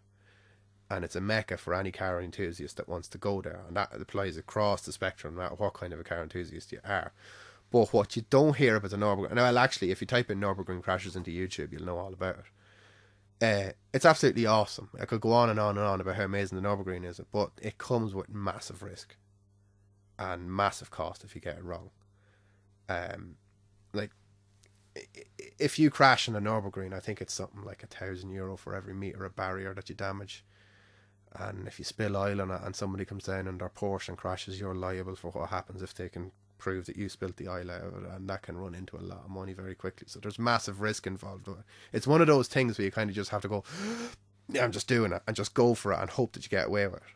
Yeah. I'd absolutely love to do it, but I'm too much of an idiot, and I would want the perfect car for it, and I wouldn't be happy going doing it unless I did have the perfect car for it. I know what you mean. Which is stupid, because if I got rid of that stupid attitude, I'd have been there by now. And like my mate, Mark Elliott, he bought a Mazda RX-7 a couple of years ago, which is a fairly, I don't know if prolific is the right word, but it's a fairly substantial piece of Japanese car history. It's a very unusual car. It's got a very unusual rotary engine that no other car has. Certainly in modern production cars, they don't have them. And he bought that car and enjoyed it, and then the engine went in it and he rebuilt it, and as kind of a treat to himself when he built it himself, and as a treat to himself when he got it back together, he works shift work, so he had a week off. So like the Thursday before the week off, he decided, fuck it, I'm going to the Nürburgring, which was heroic to say the least, because anybody else would be prepping for so long to do it. Like, so he just decided, I'm just going. He just got into his car and he drove over, and like he kind of proved, we all knew, but it takes somebody to do it, to just go, yeah, it's not that big a deal. Yeah, of just course. go. But as he said himself, like, he went down in his own car the first time and drove around it and thoroughly enjoyed it. And then as his own car, the tyres started to wear and stuff like that, and he was going, I don't want to break it now. I'm after getting a lot of laps over the last 2 days. I don't want to break it. So you can rent a car there. Right. It's expensive. Like, I think it's like 400 quid for 2 laps or something like that. Yeah, but put it this way, I spent 600 quid to spend fucking half the day in Mondello. Like. Yeah. Which compared to that, Mondello is just poo, like, compared to Nürburgring. So he spent 400 quid, but he had already been around the track maybe 5 or 6 times at this stage. So then he goes into the briefing they give you before they rent the car, and he said by the time he came out of the briefing, he was going, do I actually want to go out of this track? Didn't really push you off it. What they showed you, and they told you the cost of doing this, and I think it's something like the excess and the insurance. I can't remember if it was 7 or 17,000. He said the excess and the insurance. As he was saying to himself, he'd actually be better off just buying the car, driving around, and then selling it afterwards. You know, like if you got it wrong, the consequences of getting it wrong were just massive, and they had videos there of people getting it wrong. Like. And is there anything to be said for, like, I drive over, do it in my own car, but I wouldn't go fucking flat to the mat. You wouldn't I do just that. like to you fucking wouldn't have the balls to do it. it. You actually wouldn't, and neither would I. Like, and I think what people mistake with it, and again, I have no experience, so I'm talking absolute shit. But I'm talking from Mark's point of view. I think what the mistake people make with the Nürburgring is they think it's a racetrack. It's a racetrack to a professional race driver or somebody who has done 100+ laps of it. Yeah. But if you go over there as say you went over, you need to treat that as a road. And you need to be very aware. It's a road with lunatics on it. Yeah. Do you know what I mean? Like, actually, Mark's cousin, the first person of our group to go was my cousin Owen and my cousin John. And they went, I don't know, 3 or 4 years ago. And he explained what it was like the first time he went out on track. And he says, the slower you're going around the track, like the first time you go out, you're going really cautious. And the slower you're going, the more dangerous it is. Because there's more stuff appearing from behind you all the time. So you're having to look in your mirror the whole time. You're trying to concentrate on what's in front of you and getting to know the track and all that. But if you're going too slow, then more cars are catching up to you. And like, you could be doing 70 or 80 mile an hour down a straight or maybe around a slight corner. And there's some guy who's done 300+ laps in a €300,000 Porsche. And he's probably doing 140 mile an hour going past you. And you need to get the fuck out of his way. You're going to cause a big accident. Yeah. So his point of view was, you need to be cautious, but not too cautious. You need to get to grips with it fairly quickly. So that's where it gets fucking dangerous. Do you know what I mean? Like, your idea is a lovely idea, and I thought that I would like to do that too. Is I'd love to go over in a nice, comfortable car and say, I don't know, go over and see Europe. Maybe go to beaches in Normandy and stuff like that, and do a little tour around Europe, and then go. We'll just do a lap of the Nürburgring in the ordinary car to say that we've done a lap of it. Well, I'd say it'd be fucking scary doing it in the ordinary car too. Because you just don't know what's going to happen. And I wonder, again, a quick Google will probably sort this, but I wonder, is there a time when the lunatics and the Porsches doing fucking 200 miles an hour kind of aren't allowed? No. It's always... If it's a tourist day, it's open, and you can go out. Like, there's actually funny videos on YouTube of unusual cars out on tourist days, isn't it? Like, lads going out in jeeps and buses and stuff like that. This is why I'm saying it's a toll road. You can go out on a motorbike if you want. Of course. You can go out on anything you want. You know, I don't know if they even check to see if the vehicle you're bringing out is road legal. Now, they do have closed days where it's a track day. And that's, I'd imagine, where you'd see some real cars at. Yeah, of course. Some people really. But I'd nearly go to a track day and not, partake in it, but just to see the breed of cars that are there and like, speed. If you're going to do that, and we were actually talking amongst ourselves about this, there's a. Have you ever heard of Le Mans? like the Le Mans 24-hour or Le Mans. Heard of it? Is that like a gumball thing? Is that, no, that's similar? an actual motorsport. It's a 24-hour race with endurance racing cars. Yes, endurance racing. Yes, They do. It's not just Le Mans. That's a circuit.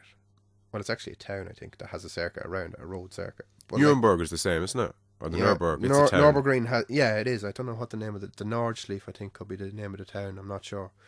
Like there's the 24-hour Nürburgring. There's the 24 hours of Spa in Belgium. Like it's not just Le Mans. There's an endurance racing series.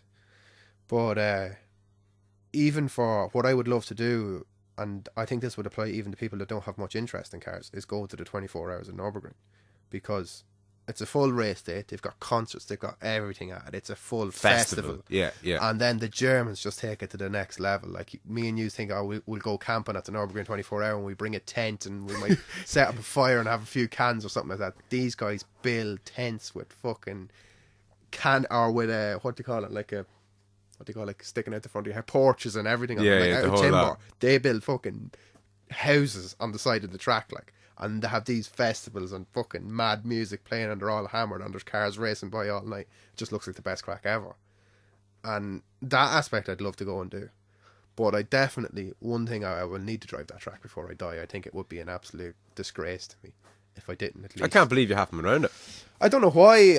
Again, the car I have, it's hard to focus on one thing, and I don't feel like I do enough driving with the car that I have at home, and then the Nürburgring is a whole other thing to uptake altogether. I think if I was going to, say in 2018, I said to myself, I'm going to the Nürburgring, I think I would, the car that's over the road there wouldn't be doing a whole lot to facilitate that, because I want to be doing it to the best ability that I could. To reference back to Japan, you're going, so make the most of it. Yeah. Even though it's not as far away and it's far more accessible. Like, I mean, I'm sure I could get a flight to wherever for 50 quid and be there for less than 100 quid, be standing inside that track for less than 100 quid, so I'm probably making a bigger deal out of it than needs be. Like, it's always the way with these type of things, isn't it? It's always the way. Like, I guarantee I'll go and then I'll go, why did I take so long to do this? Yeah. But I mean, I was thinking about going with Mark this year, and then I was kind of saying to myself, well, I'm definitely going to Japan at the end of the year, so I can't do both. You mentioned Le Mans. What about, is it the Dakar Rally? Any interest or? Love it, but I wouldn't go to it. There's not much to see though, really, would there be? Or I think you'd have to watch that from a helicopter, to be honest. yeah, exactly. Yeah. That's one of those. That's like what you were saying about the what do you call them, doing the endurance running and cycling and all that. Yes. That's what that is. That is just pure. It's extreme. Like. It is extreme in the middle of a desert. Like, it's extreme. It's one of those awesome events that I think you're better off watching it on television than. I just can't imagine going to Africa and standing in the middle of an absolutely scaldy desert. And it's not. I'm not exactly sure what way the Dakar works. I think it's more of it's kind of a set of checkpoints that you have to hit rather than here's one set road that you follow, because you're crossing deserts. Like. Yeah, there's literally no track. Like, there is literally you're no track. following a compass to get from one point to another. Yeah, and I think you just have to check in at certain checkpoints or be seen at certain. I don't know exactly what way it works, but it's certainly not just here's a road and follow it. Like, you see guys crossing planes. But what I do love about it, it's got trucks and it's got bikes and cars and jeeps. It's mental. Like, it's and are you an engine head? Like, are you into planes and tanks and subs and fucking love that shit? Love all that stuff. Like, I was actually, earlier this year, I went to a thing called the Royal International Air Tattoo. Which Air is, Tattoo? I don't know why it's called Air Tattoo. I think it's called Air Tattoo because, you know the way, like, fighter jet planes would have certain crews, say, there might be the Hawks or something, and they'll have their little symbol. I think that's where the tattoo part of it comes in. I'm not sure though, but that was like, I love the war. I love all that kind of stuff. The older war, not so crazy about the newer wars because they're a bit but like World War One, World War Two, I love that history. I think there's an endless amount of interest to be had from that. But this air tattoo had really appealed to me because it appealed to the absolute awesome spectacle of seeing a jet fighter, a modern day jet fighter. So this is an air show you're talking about? It's an air show. Sorry, I didn't explain myself correctly there. That's what it's called. It's an air show in England with everything from the last of the flying Spitfires and Messerschmitts to modern day jet fighters that are going out and killing people out in Africa or out in Pakistan or somewhere like that. Like, yeah, wherever. And to talk, what was funny about it is to be like, oh, this is an F-22 Raptor. Yeah, it's just recently completed 9 successful missions out in Afghanistan, and everybody's like, ooh, when you're going, 9 successful missions. That means Yeah. a lot of people died because of that thing up there. Like, it's kind of a surreal kind of feeling looking at it. I don't know if surreal is the right word, but it's, No, you know what I'm saying? It's kind of like you're amazed by it, but you're going, oh, that's fucked up. yeah. Yeah, like there's no need. It's not like, I know there was no need for World War One or two, but it was necessary for everybody to fight in that to stop the wrongness that was happening. But modern wars I'm pretty convinced they're about oil and money and bullshit. Like, I don't think that modern wars are about somebody trying to take over the world anymore. I think it's just, you've got a load of oil. Control of resources and just showing their muscle and stuff like that. So I find a lot more heart in, it's such a wrong thing to say because they were killing machines as well, but I do find a lot more heart in the older planes. I know what you mean. Yeah, they're more mechanical and they're more relatable as well. Like, they're just fantastic. Like, but that was an eye opener. That is a prime example of it. Like, I love all things mechanical and just with engines and stuff that runs and stuff that does, it serves a purpose and stuff like that. And that was kind of a jet fighter. I think is the ultimate expression of what man can do with machine. When you see one of those go past at full chat, and they're not allowed past the sound barrier because of the sonic boom. Yeah, they're not allowed to do it over land or over any. I think they're only allowed to do it over the sea. And it'll break glass, will it? A sonic boom from a jet fighter?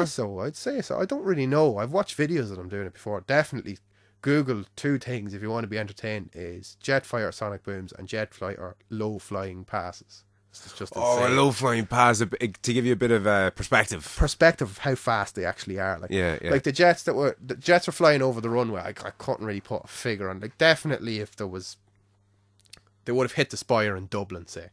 They were flying low enough, say, to hit the spire in Dublin.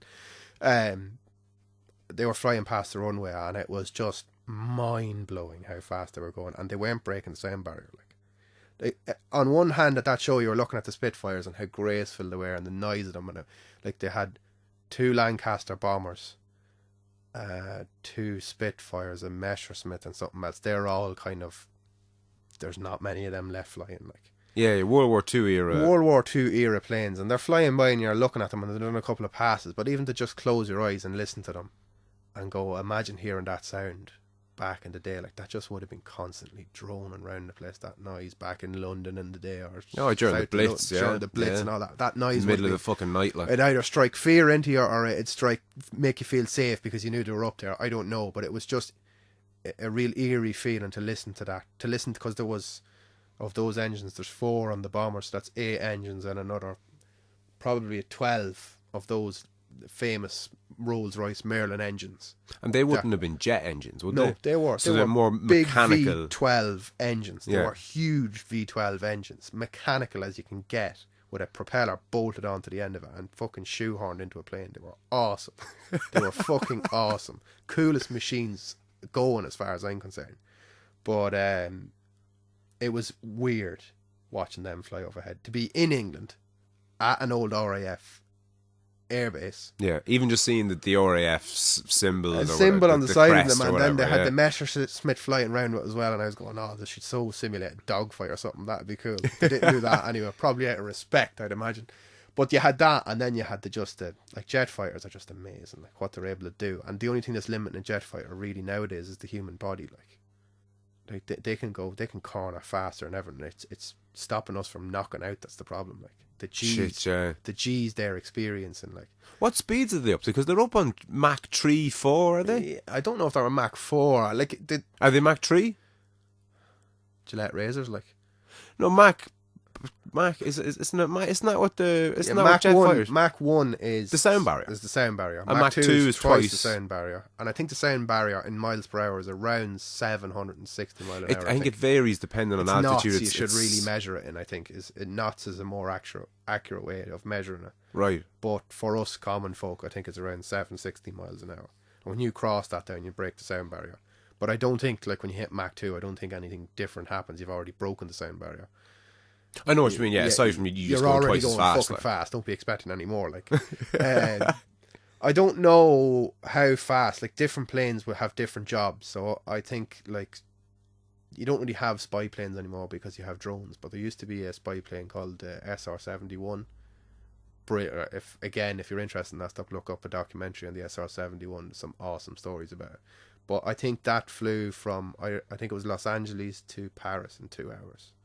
That had to have been Mach 3. I think that thing's able to do. I So don't that's know that. fucking West Coast America West to Coast Paris America. in 2 hours. Something crazy. 2.5 hours. Like the details, I'm not sure Yeah, on the yeah, details, yeah. but they're mind blowing.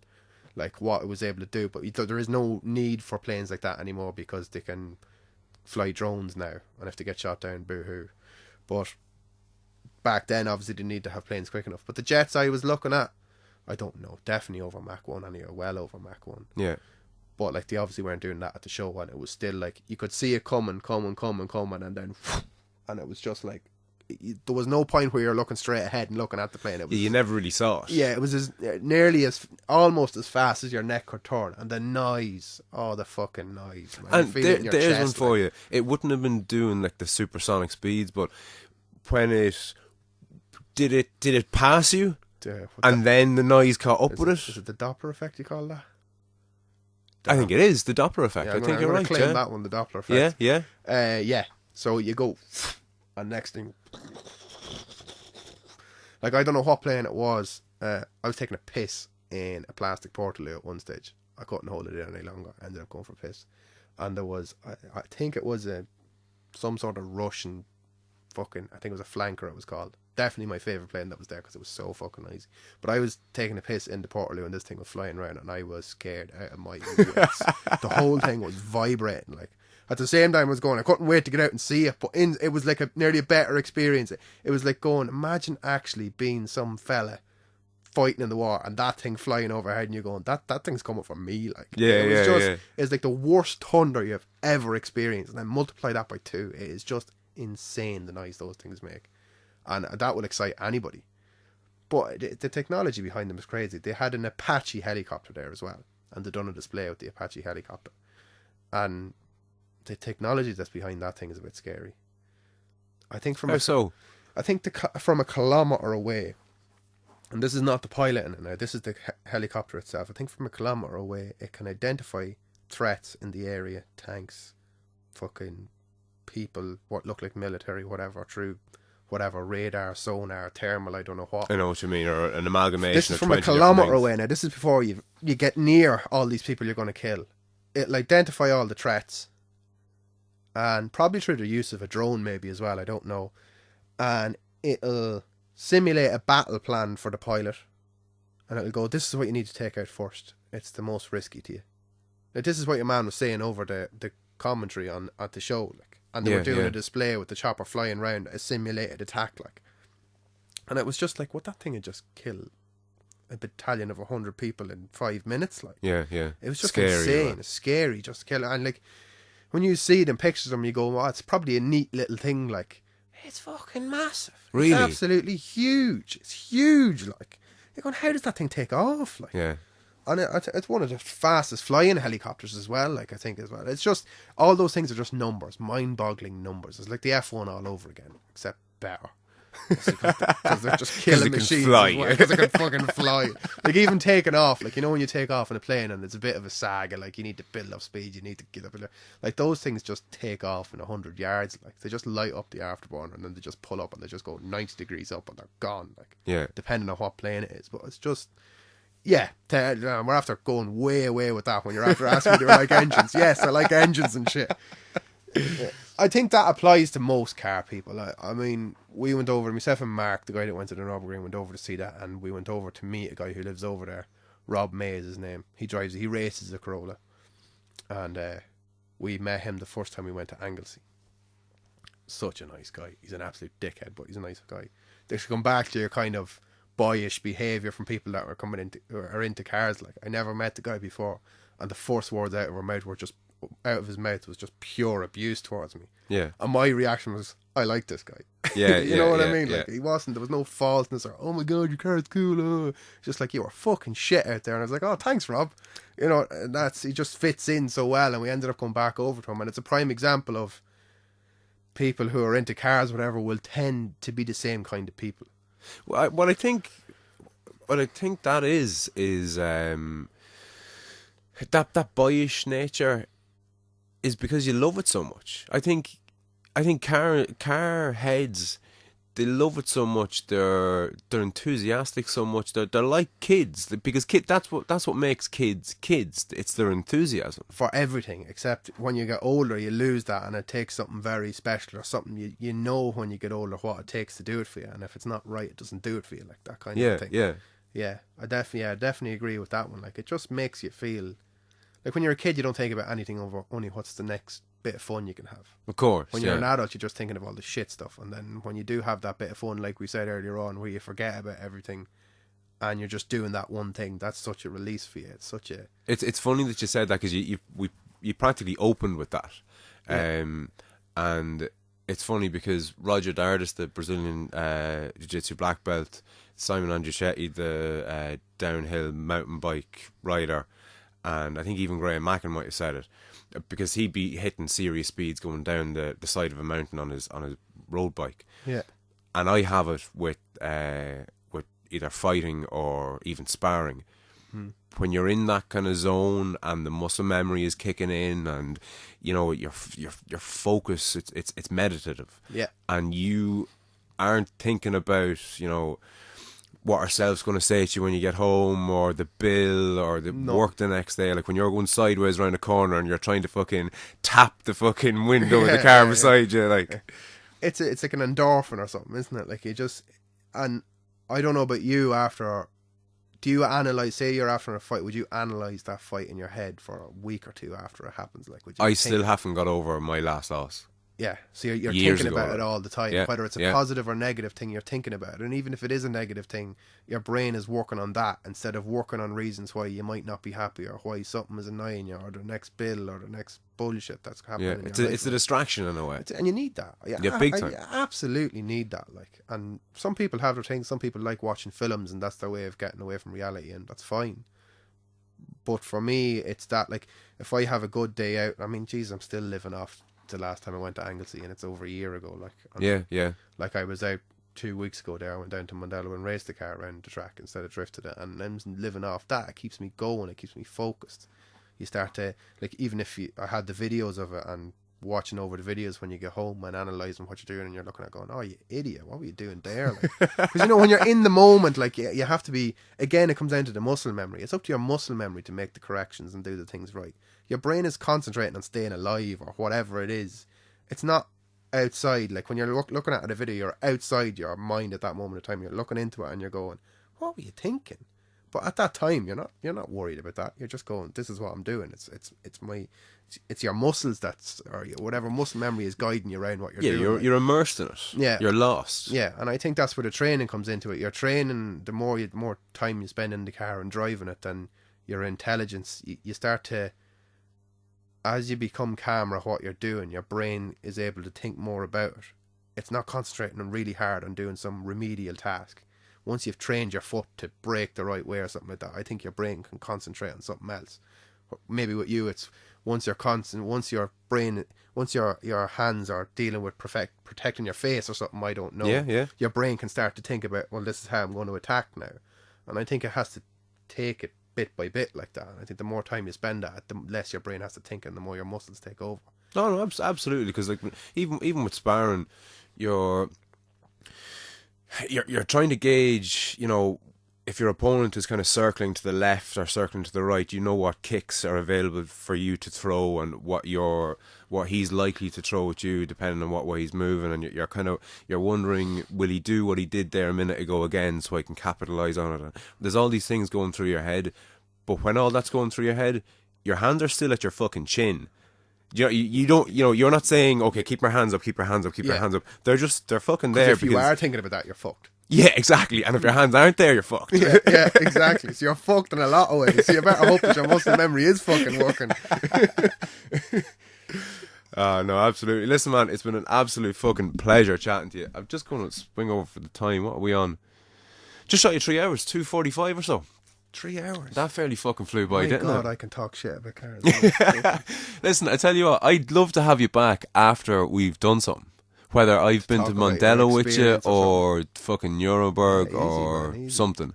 Yeah. So, remind me again, the YouTube channel that we can see, or anyone else who's interested can see your specific car going round. It's I don't know what the channel is. I can't remember my channel name, but if you type in Team Techno TEKNO AE86, you should get up a lot of videos of both me and Killian driving. Savage. So anybody that's listened to this and enjoyed it, check it out so you know exactly what we're talking, what we've been talking about. Yeah. If you've any interest, if you've actually stayed here for this long, in which case, fucking hell, you are a loser. And on that note, listen, absolute pleasure, brother. Thanks a million. Thanks, man.